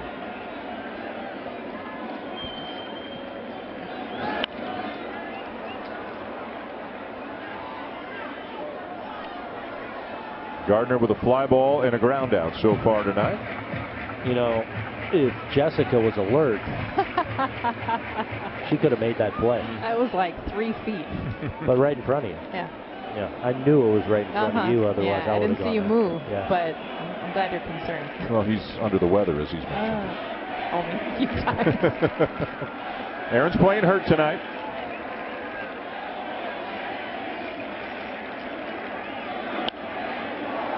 There's another base hit over the head of Bogarts.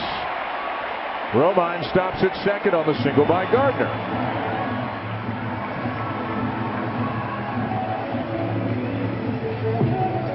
Brett Gardner talked tonight about splitting the plate. He's looking inner half, but I like what he does with his swing. He doesn't try to pull this 94 fastball up and in. Look what he does with his hands. He lets this ball get to his back leg. By letting it get to his back leg, he's able to just poke it to the left side. He's not trying to drive it to right, not trying to pull that front side. Gets right over the head. Nice effort to Xander Bogarts, but that's dropping in for an RBI. Pitching coach Carl Willis to the mound. Nobody up throwing yet in the bullpen for the Red Sox. A couple guys up limbering up just in case the phone rings. 2 runs on 4 hits this inning. 2 runs on 7 hits for the Yankees so far in the ballgame. 3rd start of the season for Price against the Yankees. He gave up 6 earned runs in each of the first 2. And the pitch count continues to climb. 24 this inning, 78 in the game. And the Yankees now have the lead. Ellsbury's 0 for 2.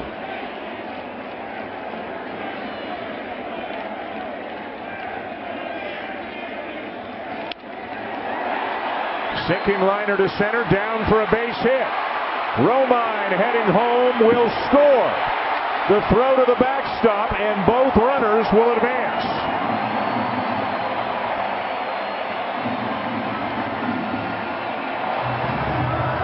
As good as the fastball has been early in this game, David Price has become more predictable, especially first pitch, and you can tell these Yankees hitters are sitting fastball. I'm surprised he has not gone more to his changeup, and this is a perfect at bat. Why? You can see Ellsbury, he's looking for it. 94 leaks over to the plate middle, and the changeup was the pitch that he got his first strikeout earlier this inning, and Ellsbury doing a nice job of just simplifying, looking for a pitch, blooping it in, getting it into the grass so he can get another RBI for the Yanks.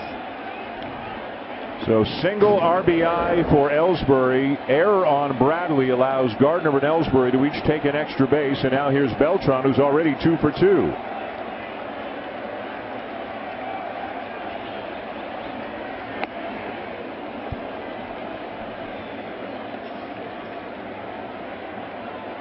Now time for Bringing It Home, brought to you by Quicken Loans, and Carlos Beltran has done an outstanding job of that in his career. Surpassed the 1,500 RBI mark in his career with a 2-run single on Friday night. 8 seasons with 100 or more RBIs. Eddie Murray, Chipper Jones, Mickey Mantle, the only other switch hitters with 1,500 or more RBIs in their careers. And a chance to drive in a couple of more here, maybe 3 if he hits one out, but a base hit would probably score 2 as the Yankees look to lengthen the lead.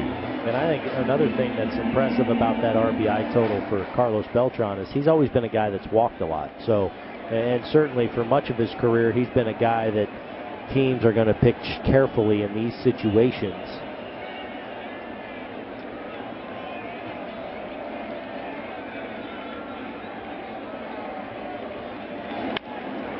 Ground ball to short. Nice stop by Bogarts, and that'll end the inning. But it's a productive one for the Yankees. They score 3 times and take the lead.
DirecTV. If you call yourself a sports fan, you've got to get DirecTV. Beautiful shots of New York City here on this Sunday night. We're back in the Bronx. Stan Shulman, Jessica Mendoza, Aaron Boone, Buster Olney. 3-1 Yankees now after a 3-run bottom of the fourth. Gardner had a big hit. Starlin Castro an RBI double. Travis Shaw leads off the inning and lifts one into left center for Ellsbury. 8 in a row now set down by Tanaka. See Mike Piazza and Ken Griffey Jr. take their place in Cooperstown. The Hall of Fame induction ceremony live on MLB Network. That is next weekend. Ken Griffey Jr. receiving the highest percentage of votes ever, right, for anybody going into the Hall of Fame. Will you be mentioned in the speech as a former teammate? I don't an think all-round good guy? I don't think I'll be mentioned. But, I was really fortunate to get to play with Kenny for 3 or 4 years and loved him. Loved playing with him. Loved hanging with him. He lived right above me in Cincinnati, so we,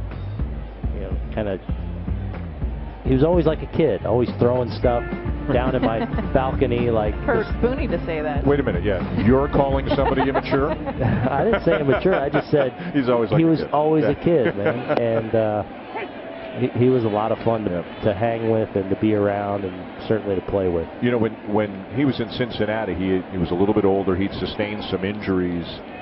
But the real kid, the young junior, the Seattle Ken Griffey Jr., oh, man. I mean, there have been some great players that we've all been privileged to see in our lifetimes. I don't know if we have or will ever, as Leon goes around 2 down, I don't know that we have or will ever see a more exciting, more talented player than those first 10 years in Seattle. He was something else. Especially just how beautiful that swing. I mean, I used to try to emulate it in the batting cage, have some fun. Of course, my dad would always yell at me, like, what are you trying to do? And it was so smooth, so perfect, and I would see it in my head. I could never replicate it, but that to me is what stood out. And you've told the stories of how much BP and prep and how hard he worked.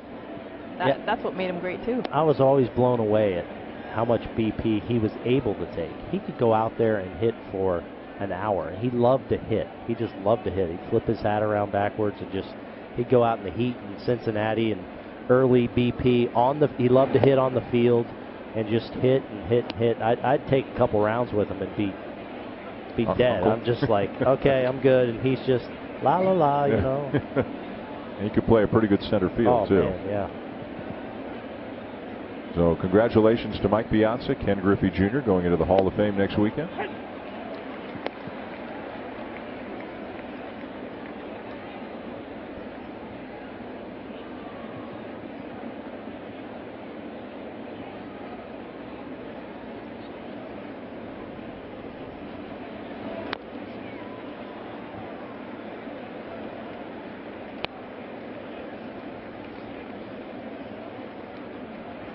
Two and two now the count on Brock Holt. Masahiro Tanaka has really settled into a groove over the last couple of innings.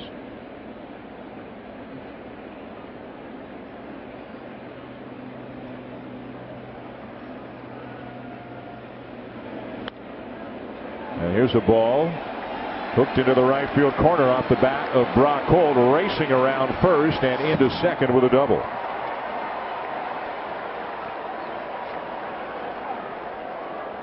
That was that split finger at the bottom of the zone that didn't dip down quite enough, and Brock Holt's able to go dig it out of there. Probably would have ended up a ball, but a good job of just dropping the head of the bat on this ball, and then the base running that we talked about with this Boston Red Sox. A great job of making a great turn at first base and making it a no play in the second, even though Beltran was able to cut that ball off.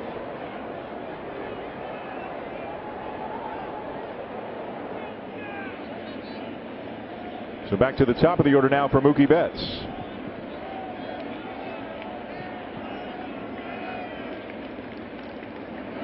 You know, while we're talking about the Hall of Fame, we want to wish the best to somebody who we've all known for a long time, who has worked with us, Claire Smith, who was nominated for the J.G. Taylor Spink Award, which is the highest award given by the Baseball Writers Association of America. Claire who was a real pioneer, is one of 3 finalists for that award.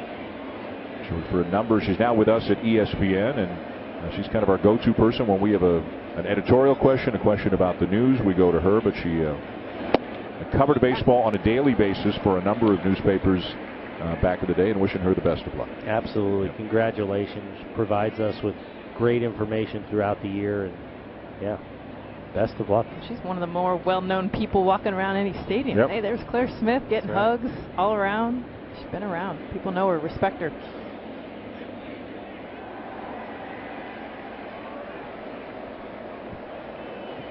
Betts tonight, a couple of fly balls to left field. 3-1 the Yankees lead in the 5th inning.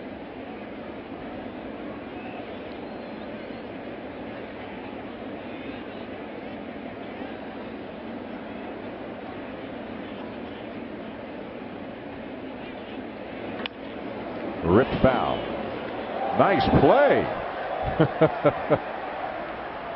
Come on, a little smile. A little smile. I do this all the time. I'm just going to spit my seeds. Oh hum. Move my feet. Yep. Create a hop. Pick it, Nick. Tanaka getting away with a 2-strike mistake there. It looked like a slider hung up, and Mookie just a little too quick on it. But that was similar to the hanger that Pedroia hit out for the home run.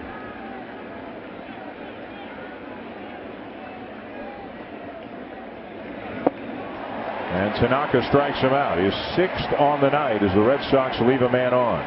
3-1 Yankees going to the bottom of the 5th.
MLB's initiative to inspire all forms of baseball and softball participation, making play opportunities available and fun for everyone. To learn more, go to playball.org. We go bottom 5 in the Bronx. The Yankees leading the Red Sox 3-1. Alex Rodriguez looks at a first pitch cutter in for a strike from David Price. A-Rod has walked and grounded out.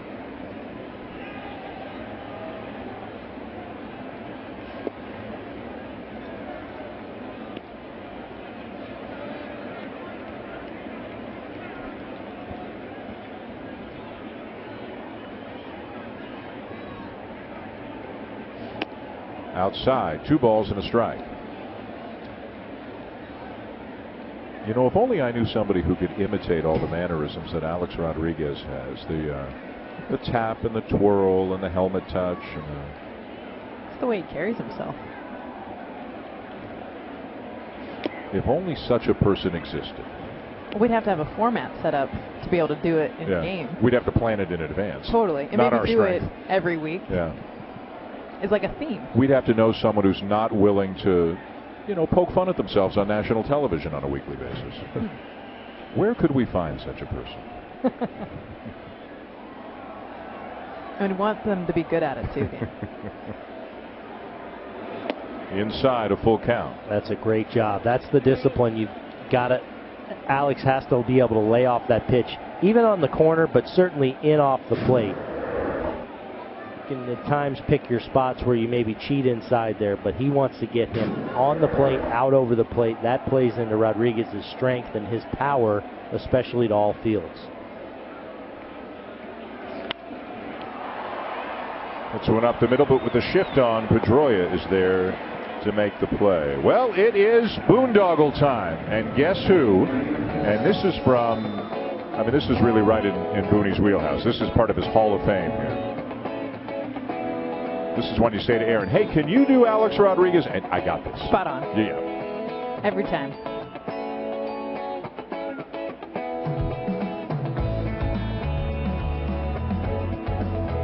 And the bat toss. The exclamation point. The cherry on top of the sundae. Critique your own work there. How do you think you did? Okay.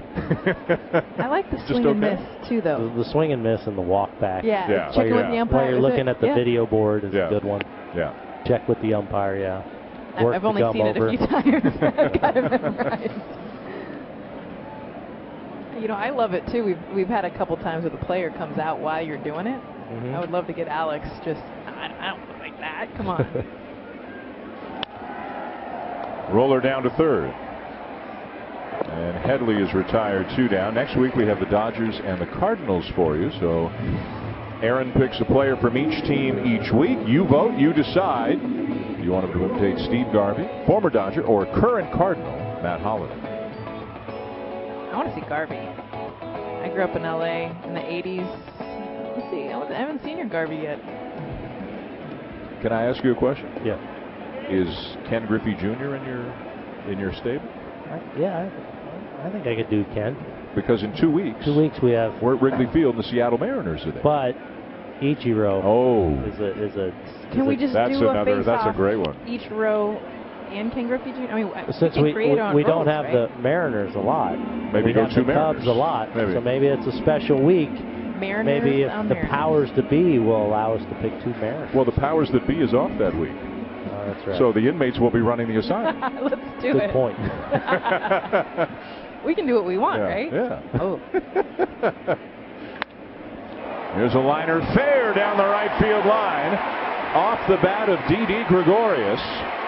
And he races into second with a double. He's 2 for 3 tonight and continues to do an outstanding job hitting left-handed pitching this year. And I love his short swing, his path to the ball. And you'll see it here, just him being able, it almost looks like the bat's a toothpick in his hand, the way he's able to go down, get 94, kind of breaking a little bit away. He has great numbers against lefties, and I think his swing is made for it. He's not trying to do too much. He's definitely just has a nice, pretty swing on a pitch that's running away from him, ends up a little middle, but hits it down the right field. What I like, there's no stride there, but the legs are very active and a huge part of the swing, and that's helped him to hit for power and really drive the ball there, being able to just drop the head on that ball down and in.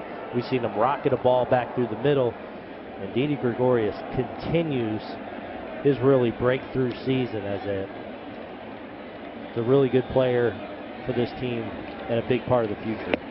Gregorius is now hitting .370 on the season against lefties. That's the highest batting average for a left-handed batter against left-handed pitching in the majors this season. And think about all the shortstops in our game right now, the young shortstops that we talk about so much. Bogarts, obviously one of those guys.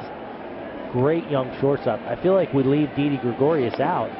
And I think it's because until this last couple of months where we've really seen the offense now start to catch up to the defense. We've seen the power start to come along. I mean, he's turning into a really good all-around player and a building block really for this Yankee team going forward.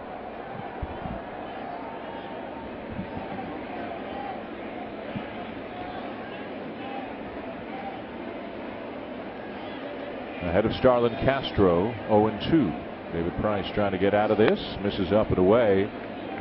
And there is activity now in the Boston bullpen. Now beyond the fence in left center, right-hander Heath Hembree is up. You know, we talked earlier about Bogarts and all that he's been through as a young major leaguer.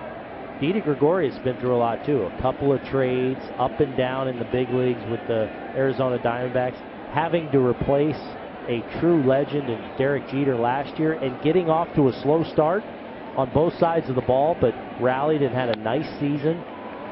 Stabilized shortstop here, and now that offense is starting to go to another level. And with it has come a bit of the swag, the confidence, just the way he carries himself. And not that he lacked it so much before, but now I think he truly believes that he has the offensive power, not just the base hits, but you mentioned the long ball, the gaps. This future built on Starlin Castro, up to bat now, Didi Gregorius, you got Greg Bird.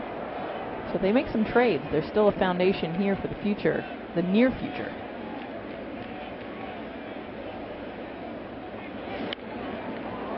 Pop up towards shallow right. Pedroia back, reaches up, makes the catch, and that'll end the inning. End of 5 in the Bronx. The Yankees still up 3-1.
Taco Bell is brought to you by Toyota. Let's go places. MLB.TV Premium, the #1 live streaming sports service, delivers everything you have come to expect and more. Watch every out-of-market game live in HD on over 400 supported devices. Includes a free subscription to At Bat Premium, the #1 app for live baseball. Blackout and other restrictions apply. Visit MLB.TV for details. Dan, Tanaka talks about the feel that he has for pitches. Earlier in this game, backed up a slider to Dustin Pedroia, and he beat him with a home run, and he was able to adjust that pitch to get the strikeout. The back leg to Ortiz, follow that up with a K to Ramirez, and then to Betts. You see it start in the zone and just have great depth moving away from the bat and barrel a lot of these Red Sox hitters after the big home run to Pedroia. Who leads off the 6th inning. That slider is more and more become an important pitch for Masahiro Tanaka. Think about the fastball split combination, but that slider now he's throwing almost 30% of the time as well.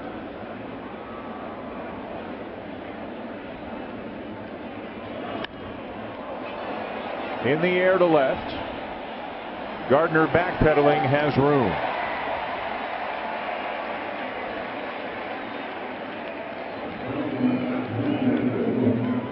That'll bring up Xander Bogarts, who is 0 for 2 tonight, having a breakout season, hitting over .320, coming in double-figure homers, double-figure steals, among league leaders in hits. Part of this youthful nucleus: Betts, Bogarts, Bradley, all of whom have had outstanding seasons for the Red Sox. And a little bit of urgency right now for the Red Sox and Xander Bogarts as we again get a look at his family in attendance tonight. But one out here in the sixth, down 2 runs, and that monster lurking in the Yankees pen. Well rested with Betances, Miller, and Chapman. You would think they would turn it over to in these final 3 innings if Tanaka can get through these next 2 hitters. In foul territory, it's dropped by Castro.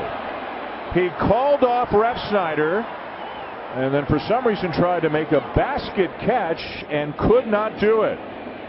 Well, he's wise to call off Refsnyder because it's an easier play for the second baseman, and he gets there in plenty of time. Not sure what the heck he's doing last minute trying to basket catch it.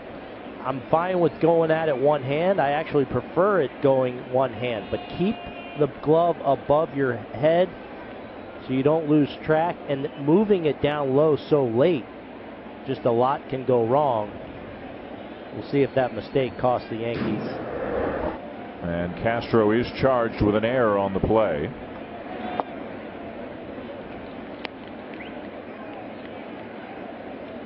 And this is a tough out, too. I mean, Bogarts batting .322. He can hit all areas of the plate. So that's a big out that the Yankees obviously want to get.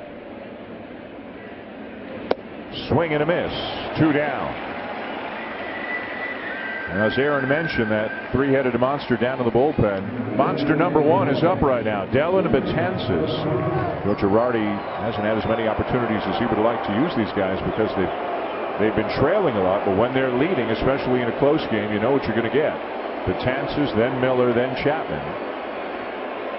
David Ortiz gets a fairly vocal reception. This is not the last time, by the way, that the Red Sox will be here in New York. They will be here in the last week of the season, the 27, 28, 29, Tuesday, Wednesday, Thursday, the last week of the regular season. What's that farewell gift going to look like? Well, thank you for leaving. Well, you're gone. You're out of here. It'll be interesting if those are meaningful games at that point in the season for either team. But certainly with some of the send-offs we've seen in this rivalry of late, Mariano Rivera, of course, and Derek Jeter, where the Red Sox really did honor those Yankee legends. I would think the Yankees would do something pretty special for a guy that's really hurt them, obviously, over the years. Hit over 50 home runs against them in his career. Went around, and it's 1-2. He's hit 5 home runs against them this year, and this is the 9th game between the 2 teams this season. 52 in his career against the Yankees. Tanaka had 1 ball, 2 strikes. Tanaka's already got 7 strikeouts tonight.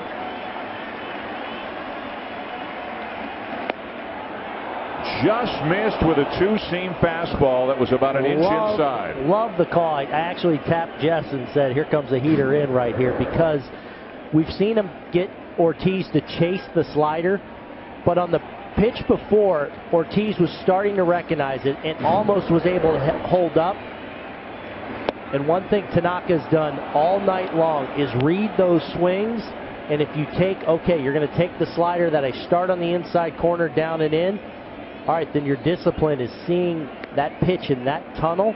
So let me run a fastball back to the inside corner. They made the pitch. They got him to freeze and did not get the call.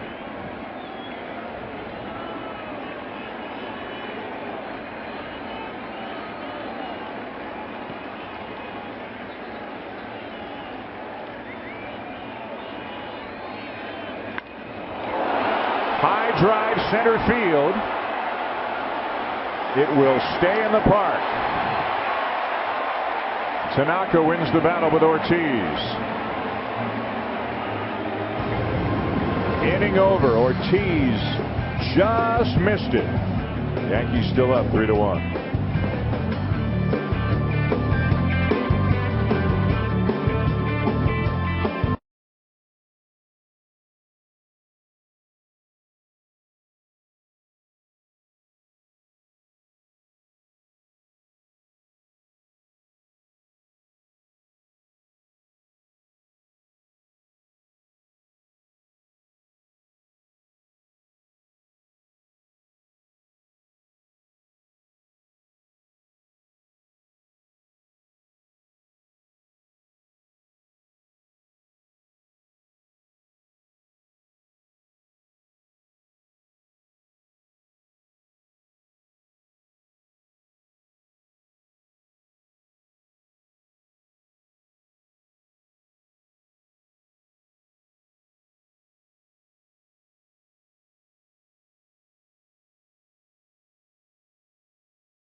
Coming up in the bottom of the sixth, leading 3-1, David Price still on the mound. Next pitch will be his 100th. He will face Rob Refsnyder, Austin Romine, and then back to the top of the order for Brett Gardner. Refsnyder tonight is grounded out and struck out as he lifts a fly ball into very shallow left field. Holtz is there for out number 1. You're watching Sunday Night Baseball on ESPN, presented by Taco Bell.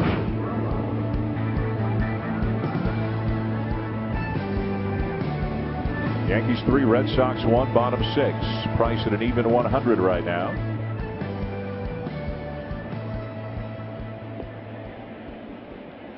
Batter is Austin Romine. Fly ball to center his first time up. And then a bullet up the middle off the glove of a diving Dustin Pedroia into center field for an RBI single as the Yankees scored 3 runs in the 4th inning. Left-hander Robbie Ross Jr. is up in the pen for Boston.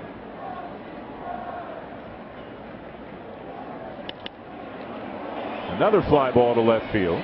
Holt again. 2 down. Let's go to our greater coverage of baseball plays of the game, brought to you by T-Mobile. A 3-run bottom of the 4th for the Yankees. Starlin Castro doubled in a run, scoring Didi Gregorius. Austin Romine with a base hit up the middle, the one we just told you about, off the glove of Pedroia. That drove in a run, and then Jacoby Ellsbury with an RBI single that scored Romine as the Yankees scored 3 times in the inning. Well, 2-out hits, something that has really eluded this team, but the Yankees with some outstanding at-bats against the Red Sox ace in that inning, using a lot of the middle of the field and grabbing the lead. Strike on the outside edge, 0-1 to Gardner, who's 1 for 3 tonight.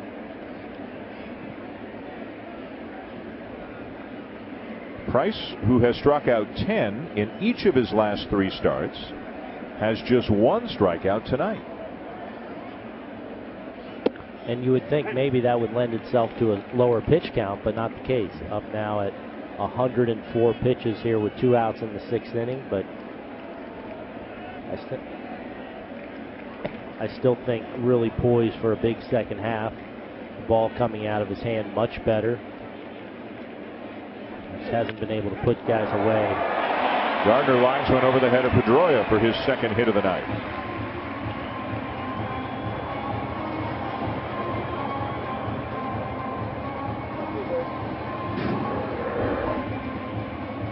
Curveball from Price just leaves it up over the middle of the plate, but credit to the Yankees hitters. I mean, they've been doing a good job of hitting all pitches. They've hit the changeup. We've seen it with the fastball. And right now the curveball, and I think it's all about the game plan, using the middle of the field and the RBIs that Dan just showed us that were scored.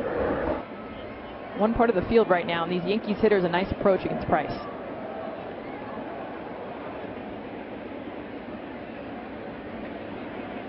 Here's Ellsbury. And another base hit. Gardner to second will stop there. 2 hit nights for both of the top 2 hitters in the Yankee lineup.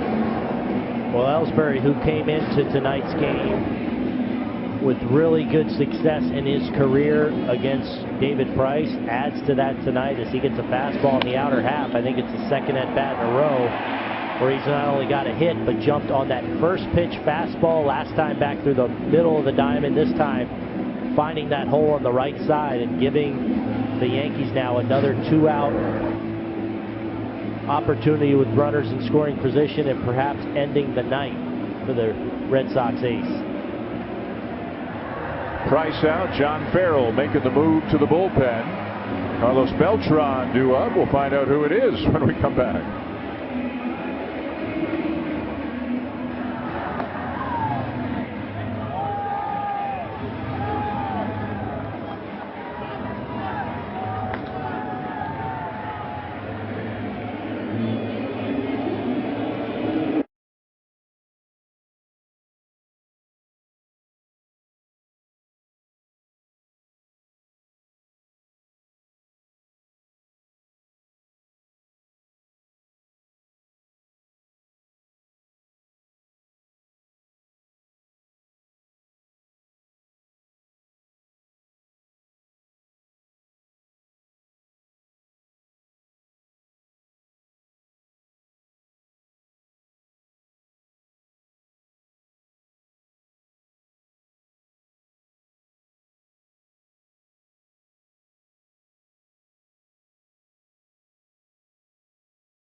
Not one, not two, but all three games of the Mets and Cubs series for you here on ESPN. Tomorrow night, Tuesday night, and a Wednesday afternoon. Wednesday night, the Giants and the Red Sox from Fenway. And 1 week from tonight on Sunday Night Baseball, we'll have the Dodgers and the Cardinals.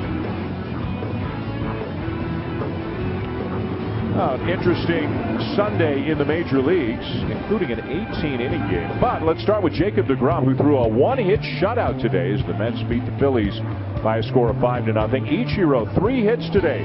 He's now just 6 away from 3,000. And Starling Marte hit a home run on the top of the 18th inning. As the Pirates avoid a sweep, they beat the Nationals 2-1. Into the game now for the Red Sox, left-hander Robbie Ross Jr. A fastball in the mid-90s, slider and curveball. You see on for the 27th time. Pretty good strikeout numbers for under 30 innings at 35. Walked just 11. On to get a very tough out here in Carlos Beltran. Has not been as good getting righties out. Righties have hit 280 against him.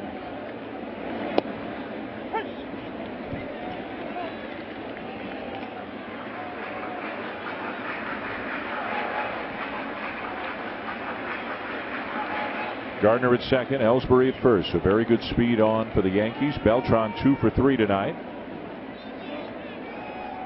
Inching closer to 300 on the season. At no point, I don't think you can give in this matchup. Lefty on righty. Popped him up.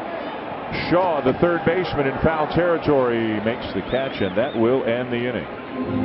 So we're going to the 7th. The Yankees have the lead, and it's bullpen time, beginning with Betances.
ESPN and Major League Baseball feature a local Little League program as part of our Sunday night coverage. Tonight, we welcome Throgs Neck Little League. The league originally founded in 1952 as the Northeast Bronx Little League.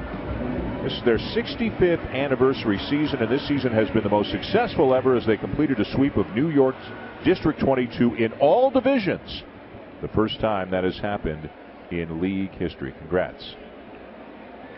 They were great today out there before the game with Tim Kirkchin and Didi Gregorius, who was giving them some great pointers. They asked some really good questions. Time for the bullpen here, with the Yankees leading up 3-1 going to the 7th. First man up, Dellin Betances. 78 strikeouts in 44 innings. Is that a typo? That's like Little League domination right there. Guys, he's faced 173 hitters this year and struck out those 78, so more than half the hitters he's faced.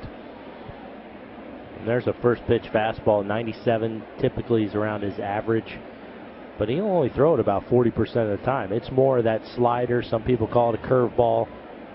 That's his wipeout pitch, especially against right-handed hitters. And Masahiro Tanaka had only thrown 87 pitches, had retired 13 of the last 14 batters he's faced. But the blueprint for the Yankees is, unless there's some reason not to do it, Betances 7, Miller 8, Chapman 9. Or some variation of that. And why not? I mean, if you can have those three in the back end, especially if they're rested, regardless of Tanaka's numbers. Well, and you think about, we highlighted Tanaka's struggles on just normal 4 days rest. Ramirez drills the ball to deep left center field. Ellsbury runs it down.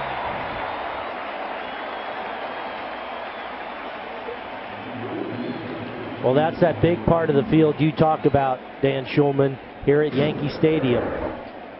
Betances with 2 strikes after establishing the fastball. You see Romine wants that breaking ball down and away. That thing just spins and hangs in the middle of the plate. Ramirez puts a pretty good charge into it, but Ellsbury, who shaded the other way, goes a long way to run this down in the middle of the track. And a big first out to start this inning for the Yankees and Betances. That's out of most ballparks. We talked about how the home run that was hit by Pedroia earlier tonight would not have been out of very many other ballparks. That one, that's out of most. Just about all of them. But with Tanaka now, especially as the Yankees embark on a number of games without a lot of off days, so Tanaka is going to be asked to pretty much repeatedly pitch on that normal 4 days rest. So, look, anytime you can get a lead and have his workload not be too ridiculous, get you through 6 innings to be able to turn it over to these 3 guys, like you said, that is the blueprint. 0-2 the count on Jackie Bradley Jr., who has grounded out and struck out. Ground ball the other way, knocked down by Headley, recovers in time.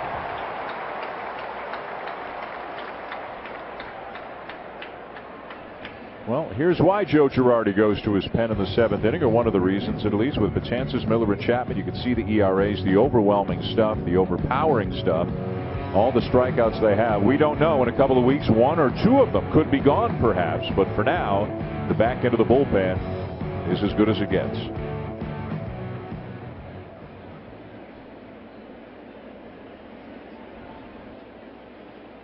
Travis Shaw, the batter. And just in case, as we speak, there's the next guy up, Andrew Miller.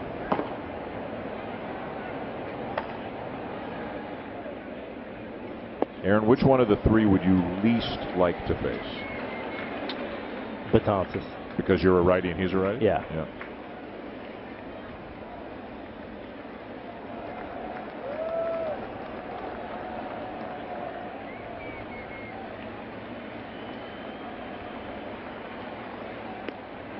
I think, too, what Betances does to righties with the slider is what Miller does in the reverse. And that's, I think, the special combination of those 2 guys. It's not just the heat they bring, because they do bring it, but that's now what you're seeing more regularly with baseball pitchers. It's the wipeout slider.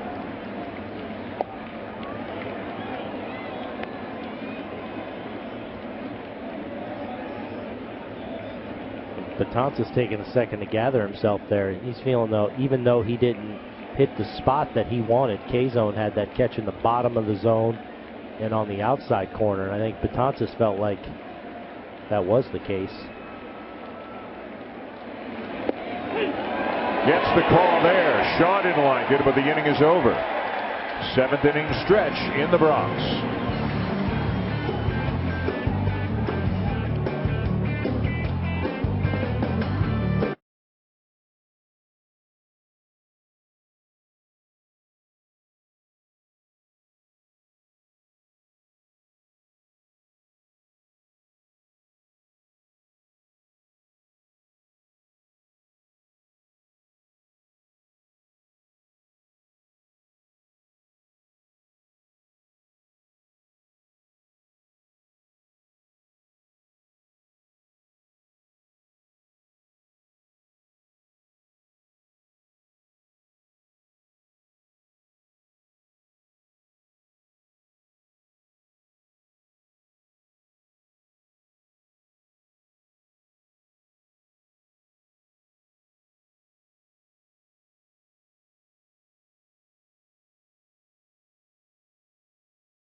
Sunday Night Baseball from Yankee Stadium. The Yankees and the Red Sox. Boston winning the first 2 games of the series, but so far tonight, Masahiro Tanaka out dueling David Price. Both now out of the game. The Yankees with a 3-1 lead going to the bottom of the 7th as they try to salvage the final game of the series and get back within a game of the 500 mark.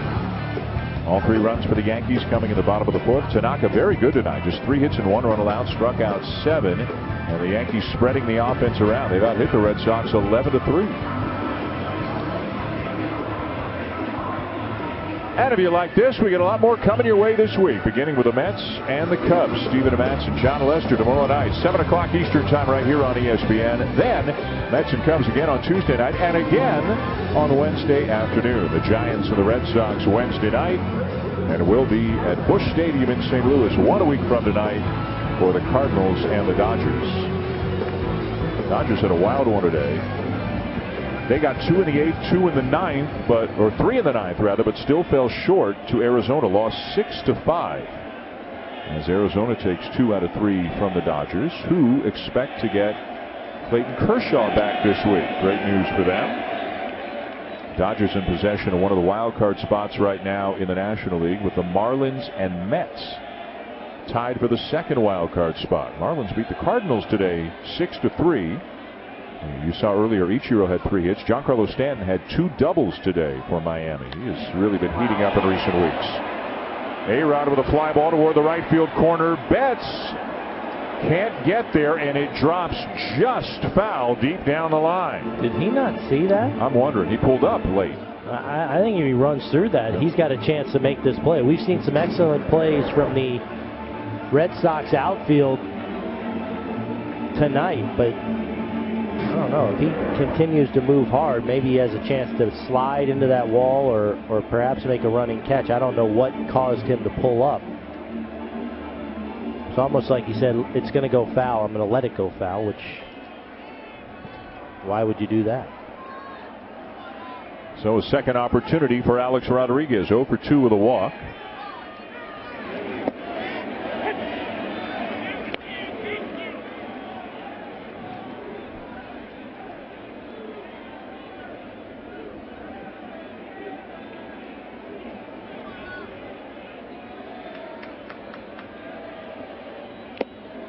And Ross gets him. And you can hear a smattering of boos here at Yankee Stadium. Well, this is a slider, I believe, right in the heart of the plate. And these are the matchups that Alex Rodriguez has to exploit if he's going to continue to get playing time. He's going to have opportunities against lefties, but these are the at-bats he's got to kind of dominate against left-handed pitching to try and earn more at-bats and more lineup time against righties as well.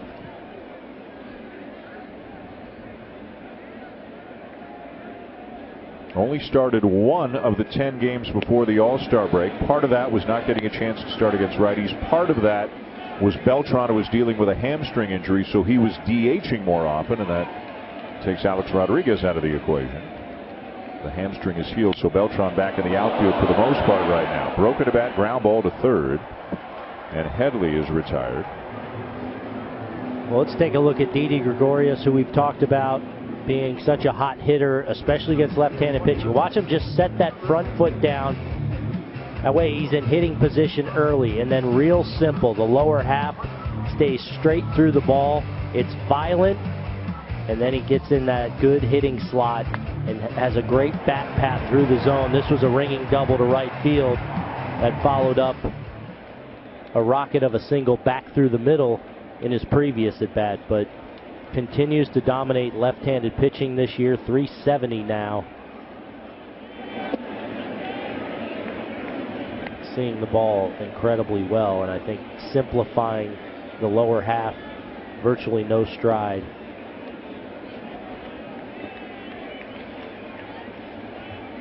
Two down in the inning. Gregorius facing Ross.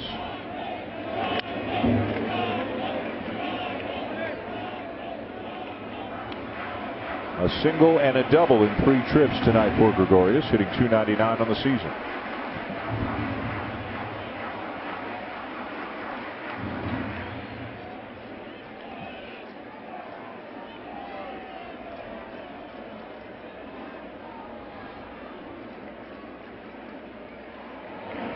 outside, 2-1. And Booney, what you mentioned and drawn there, the path of the ball that he uses, I think is a bit part of the why he hits lefties so well. He's not too steep. You know, he doesn't get too vertical with that path. He stays more horizontal. Breaking ball slips out of the hand of Ross and hits Gregorius in the wallet. And John Farrell going to make a pitching change. Right-handed hitter and Starlin Castro coming up. Right-hander Heath Hembry warming in the bullpen. And so Castro will face the righty. 3-1 lead, Yankees.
Tower, the tallest building in the Western Hemisphere, 1,776 feet tall, of course symbolizing the year that the Declaration of Independence was signed. And as we are here in New York and think of that building and what it signifies, our thoughts and prayers go to the folks down in Baton Rouge. A moment of silence was held before the ball game here in Yankee Stadium tonight. Unfortunately, tragically, more loss of life. 3 police officers were killed today in a shooting down in Baton Rouge, and our thoughts and prayers go to everybody who has been affected by the violence on all fronts around the country in recent weeks.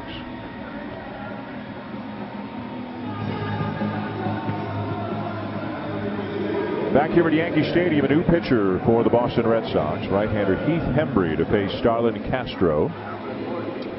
Well, Heath Hembry's emerged as a real nice piece in this Boston bullpen. You see the ERA on for the 24th time. Real nice strikeout to walk ratio, and has dominated right-handed hitters. Held them to a 158 batting average. Has struggled against lefties. He does it with a mid-90s fastball, slider, and curveball.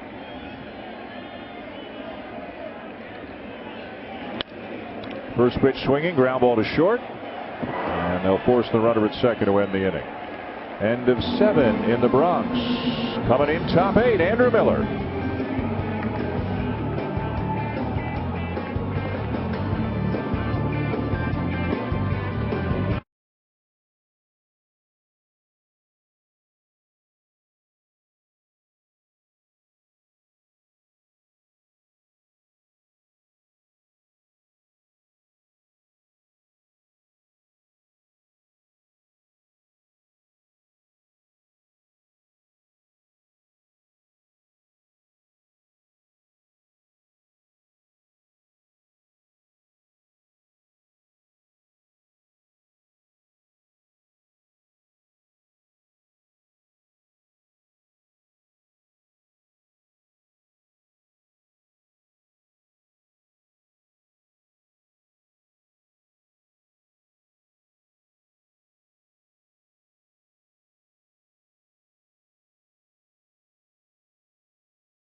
ESPN is presented by Taco Bell's new limited edition Triple Double Crunch Wrap. And in part by Otezla. Learn more at Otezla.com.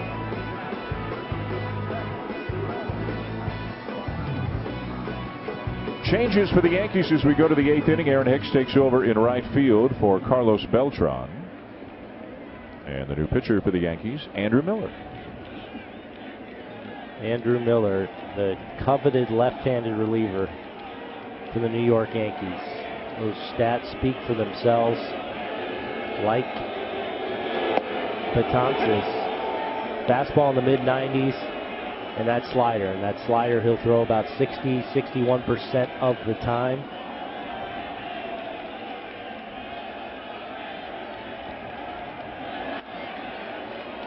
Fastball in on his hands, and it's popped up into shallow center field for out number 1.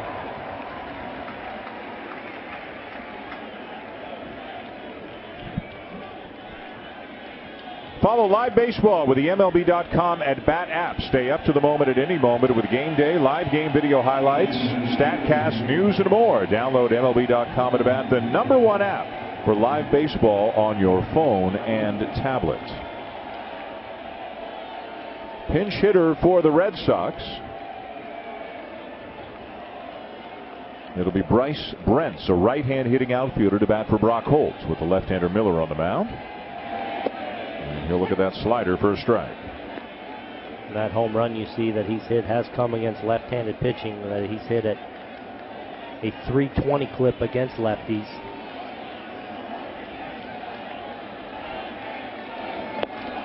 "12 games in the majors, has hit safely in 8 of them, 4 multi-hit games.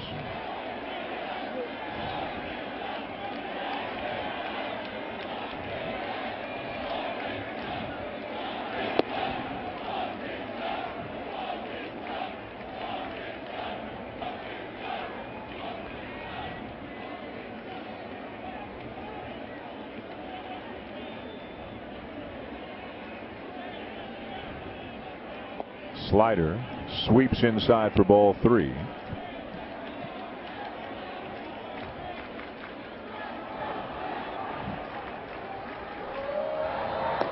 Clay Buchholz up in the pen for the Red Sox. Back to the bullpen now after the acquisition of Pomerantz as Miller misses inside ball 4.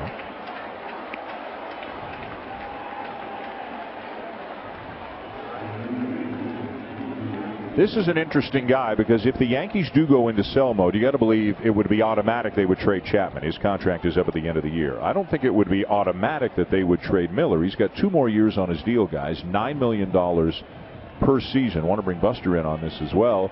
It kind of feels like they can entertain offers, and if Brian Cashman gets blown away, then they trade him. But it's not necessary, do you think, for them to trade him?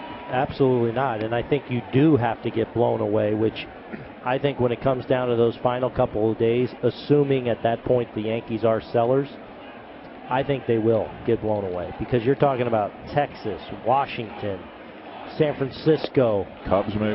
Cubs, yeah. All these teams that I think are going to make legitimate pushes and legitimate offers. And you know, as those final couple of days comes, maybe another extra piece added to a package.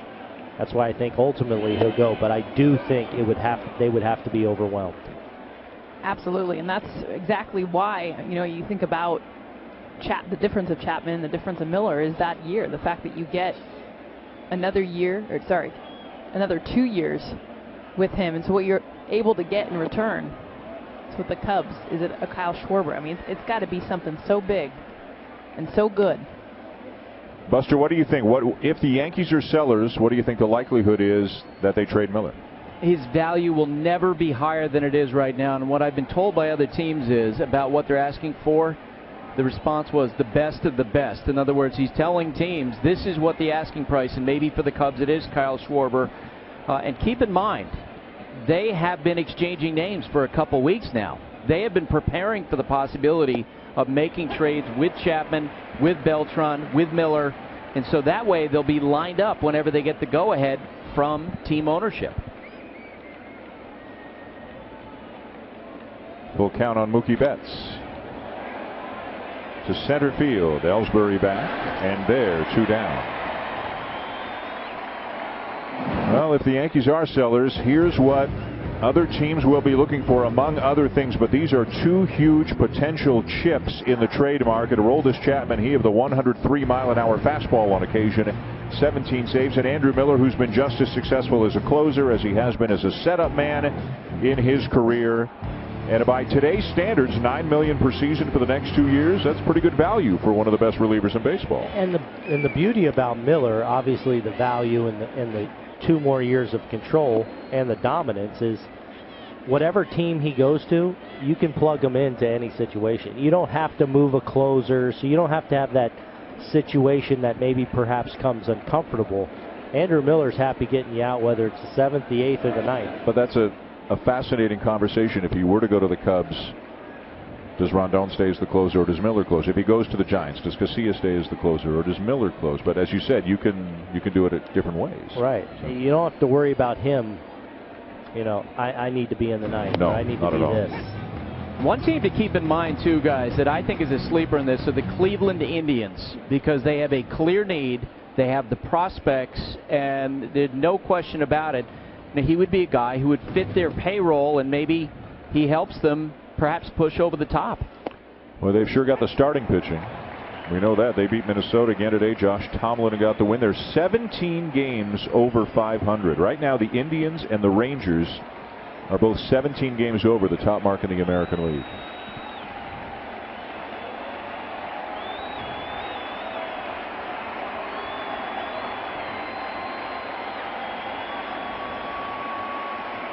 Two to Pedroia. Got it. Miller walks off the mound. The 2-run lead still intact.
DirecTV. If you call yourself a sports fan, you've got to get DirecTV.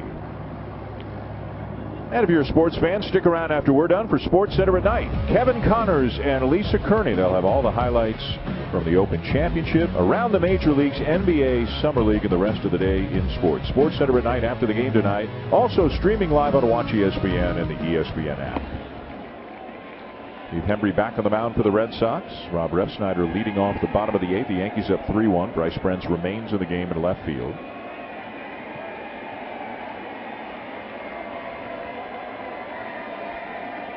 Refsnyder's 0 for 3.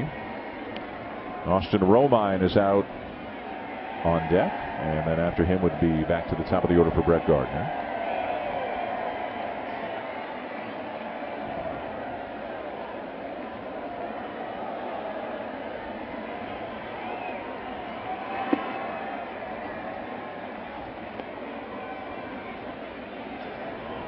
no surprise. Guess who's up in the bullpen getting ready for a save opportunity potentially in the ninth inning?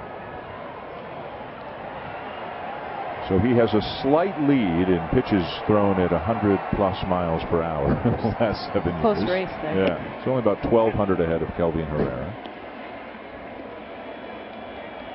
Austin Romine on deck right now as we again look at Chapman. If Ref Snyder gets on, then he becomes the tying run. You would think they'd have to go to McCann, even though that would, of course, bring in the lefty Lane, who's getting hot now. And they're going to call him back maybe now. Nope. A little scouting report.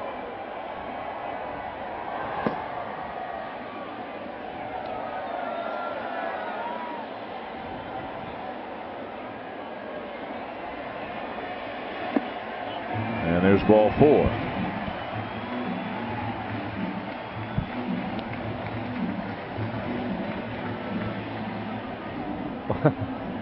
Well, of course, Romine. Of course, the Yankees. They're leading by 2. Yeah. You're under the influence of medication. You're playing hurt. We're with it. You're grinding it out. That's right. I'm over there watching the. Yeah. Of course, McCann's not hitting in this spot. Slap me. Okay.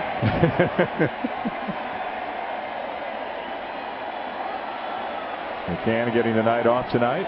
Romine 1 for 3, had an RBI single in the 4th inning. Romine shows bunt, pulls it back and takes ball 1.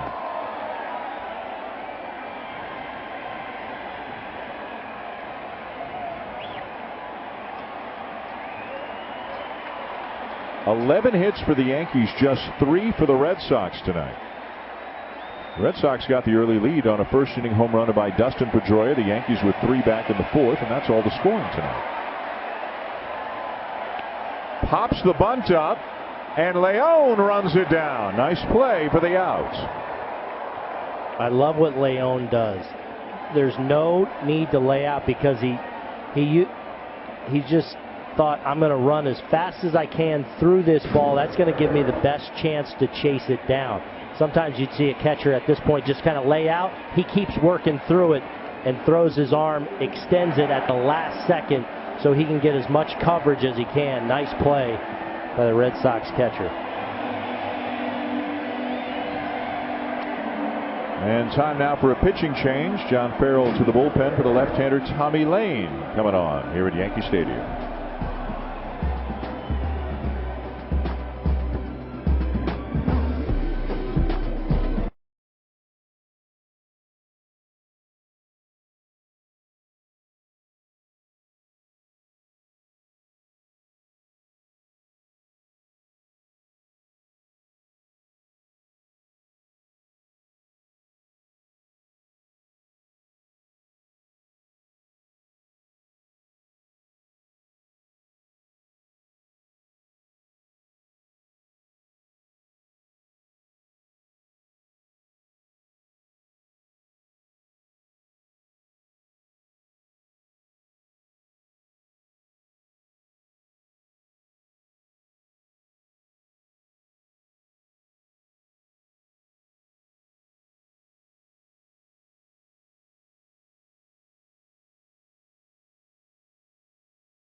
The Red Sox 3-1. Brett Gardner getting ready to face the left-hander Tommy Lane. Coming out of the Red Sox bench, Kobe Ellsbury will follow. Yankees trying to salvage the final game of this series, get back within a game of 500 as Lane makes his 28th appearance of the season. From the left side, fastball, cutter, slider, change, occasional curveball. So the full repertoire out of the pen there for Tommy Lane. Pretty much equally gets lefties and righties out. Lefties hitting just 240 against him on the year. On to try and keep this within striking distance as the Yankees closer lurks in the pen. Aroldis Chapman throwing in the pen. The Red Sox will have the heart of their order coming up in the 9th inning. Upstairs for ball 1. A good night for the top 2 hitters in the Yankee lineup as Chapman continues to warm. Gardner's got a couple of hits. So does Ellsbury. Ellsbury driving in a run back in the 4th inning. Bouncer to first. Ramirez to Bogarts for 1. Back to first. Not in time. And Ramirez might have gotten spiked on the play. Might have gotten stepped on at first base. We'll have to get a look. Well, this was going to be a very difficult double play to turn, obviously, with a fast runner in Gardner from the left side coming down. But it's not a great throw from Hanley. If Hanley gives a really good throw, because it happens pretty quick, he's in position here. If he doesn't quite get that left foot in a good throwing position, and Bogarts has to make sure he holds the bag so he's not able to fly through and get momentum. See that left front foot? He needed to fight to get that in line with second base so he could make a strong throw. And here's a look at the spike as that foot is way too far in the middle of that bag as a first baseman. Those are the kinds of plays sometimes where you can see that Hanley hasn't had a whole lot of experience at first base. Tricky play. Him being right-handed makes it a little bit trickier too, as he has to spin before he throws. Right, but if you move through that play one-handed, you fight through it to create yourself a nice lane to second base, and if you move your feet properly, you can get a strong throw, and they would have had a chance to even get a real speedy Brett Gardner. Ellsbury 2 for 4 tonight, but 0 for 7 in his career against Lane. The shift is on for the Red Sox.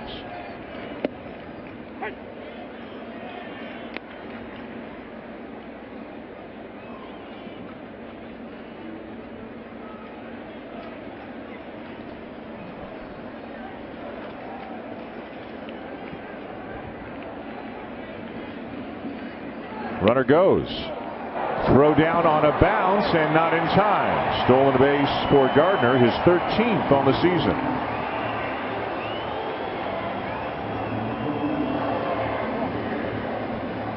Great roll of the dice here, Jess, with 2 outs. You know, Ellsbury, who doesn't hit for a lot of power. Hey, with 2 outs and a 2-run lead, good speed. Let me just go first move here on the left-hander. Leon does a pretty good job of getting rid of it. A real nice play by Bogarts to give it a chance, but Gardner sliding in ahead and now gives the Yankees a chance to add a 3-run lead with a single here.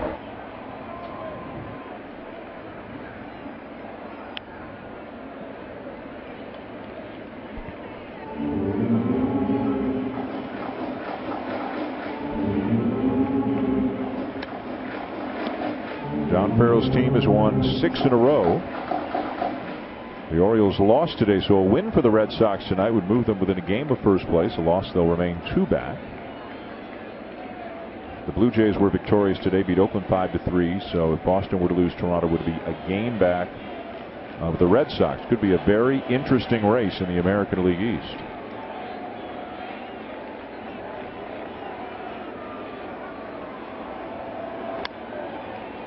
Bouncer right side. Bogarts takes it, and the inning is over. We're going to the 9th. The Yankees are up 3-1, and the hardest thrower in the baseball, Aroldis Chapman, coming on to face Bogarts, Ortiz, and Ramirez.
Sunday Night Baseball on ESPN from the Bronx. Masahiro Tanaka touched up for a home run early by Dustin Pedroia, but that's all the offense the Red Sox had tonight. David Price got some good defense early. Tanaka, very good outing. 6 innings, 1 run, just 3 hits allowed, 7 strikeouts. And the Yankees with some big hits in the 4th inning. A 5-hit inning, a 3-run inning. All the offense they have tonight. 3-1 going to the 9th. As the 3-4-5 hitters for the Red Sox get ready to come up. Bogarts, Ortiz, and Ramirez to face Aroldis Chapman. How much longer will he be in pinstripes? 17 of 18 saves. That whip below 1 and that 40-6 strikeout to walk ratio. A fastball that will creep up over 100. Sliders his secondary pitch. A very occasional change, but about 80% he's coming with the heat. Bogarts' first pitch swinging at 101, fouls it off. So interesting, on deck is David Ortiz, and he has never faced Aroldis Chapman.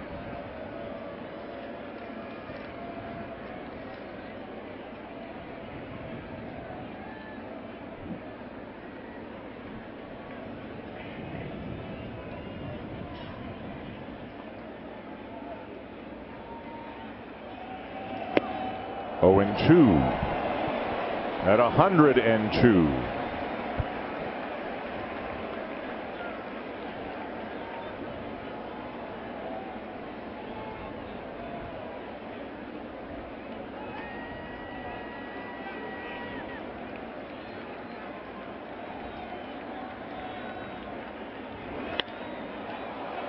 To right field, 1 out.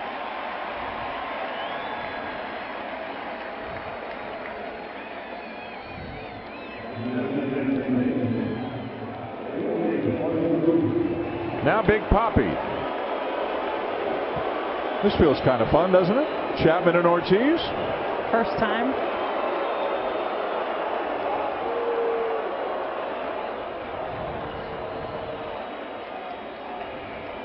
Can a 40-year-old guy get around on 102? Best part is you don't have to swing hard against 102. You just get the barrel there. How about 103? Okay, then you got to swing hard.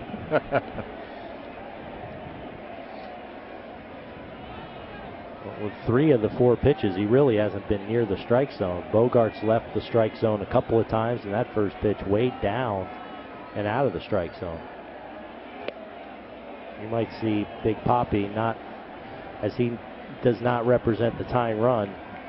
He actually may take a strike in this spot just to try and bring that tying run to the plate. Hanley Ramirez waiting on deck.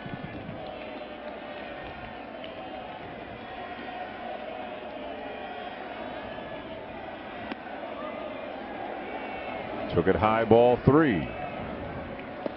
And that's the thing, it's twofold. You got 100 miles an hour plus 6'4" coming at you when he releases that ball. I mean, he's 6.5 feet past the rubber where he begins, so your reaction time is so small. Backing out as he takes ball 4.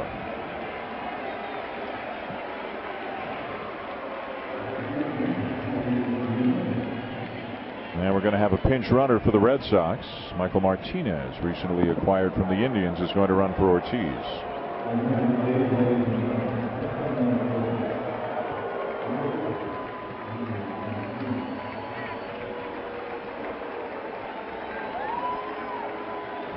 So not the tying run, but maybe could break up a double play and just keep the game going if it were to come to that.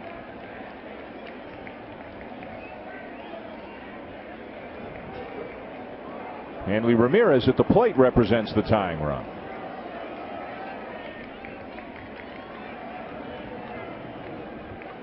Oh for 3 tonight, and 0 for 3 with a couple of strikeouts in his career against Chapman. Just off the outside corner, ball 1.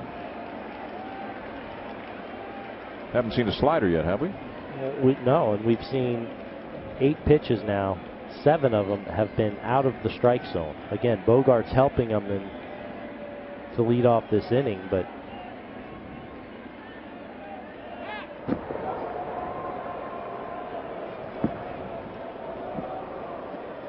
The throw to first was a little bit wild from Chapman.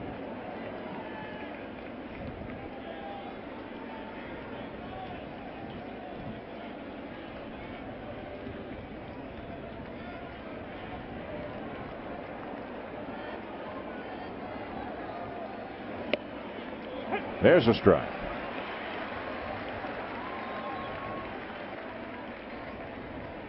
I think it was wise to be taking all the way, and it looked like Hanley was taking all the way.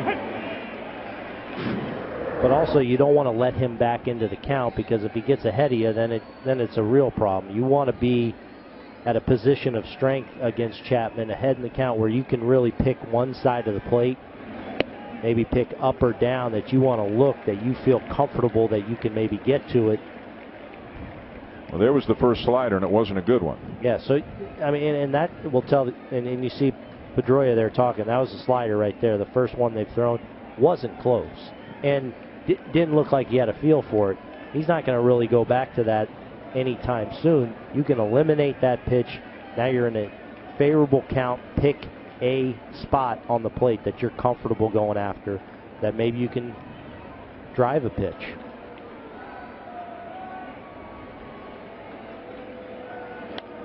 Fastball fouled off to the right, 2-2. And he went for it. I mean, that was, I think he looked outer half. The ball ended up in the center of the plate at the bottom of the zone, and just a little bit late. He went big leg kick, got that foot down. He was trying to do damage with that pitch, selling out on a fastball out away or out over the plate, knowing you can obviously ride it out of here to right center too. But that's a man looking, knowing he's going to get a heater right there, but the velocity just a little too much.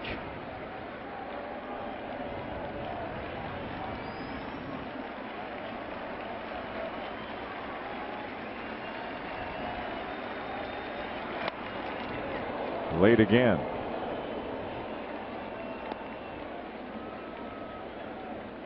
Be alert on the first base side of the field. Yeah, but the thing about it is, though, these last two now where you've got real hitter mode, at least it gives you another pitch to kind of find your timing on it.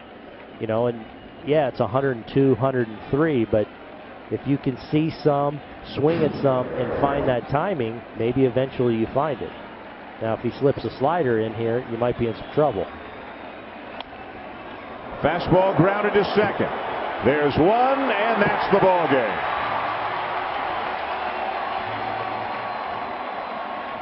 So the Red Sox 6-game winning streak is over, and the Yankees salvage the final game of the series as they get back within one game of the 500 mark. They've got the Orioles and then the Giants coming in this week as a big homestand continues. Masahiro Tanaka pitches well, gets the win. The three relievers do their job, and the Yankees beat the Red Sox 3-1. For Aaron Boone, Jessica Mendoza, Buster Olney, and our entire Sunday night crew, I'm Dan Schulman saying thanks for watching, and so long from Yankee Stadium. SportsCenter is coming up next.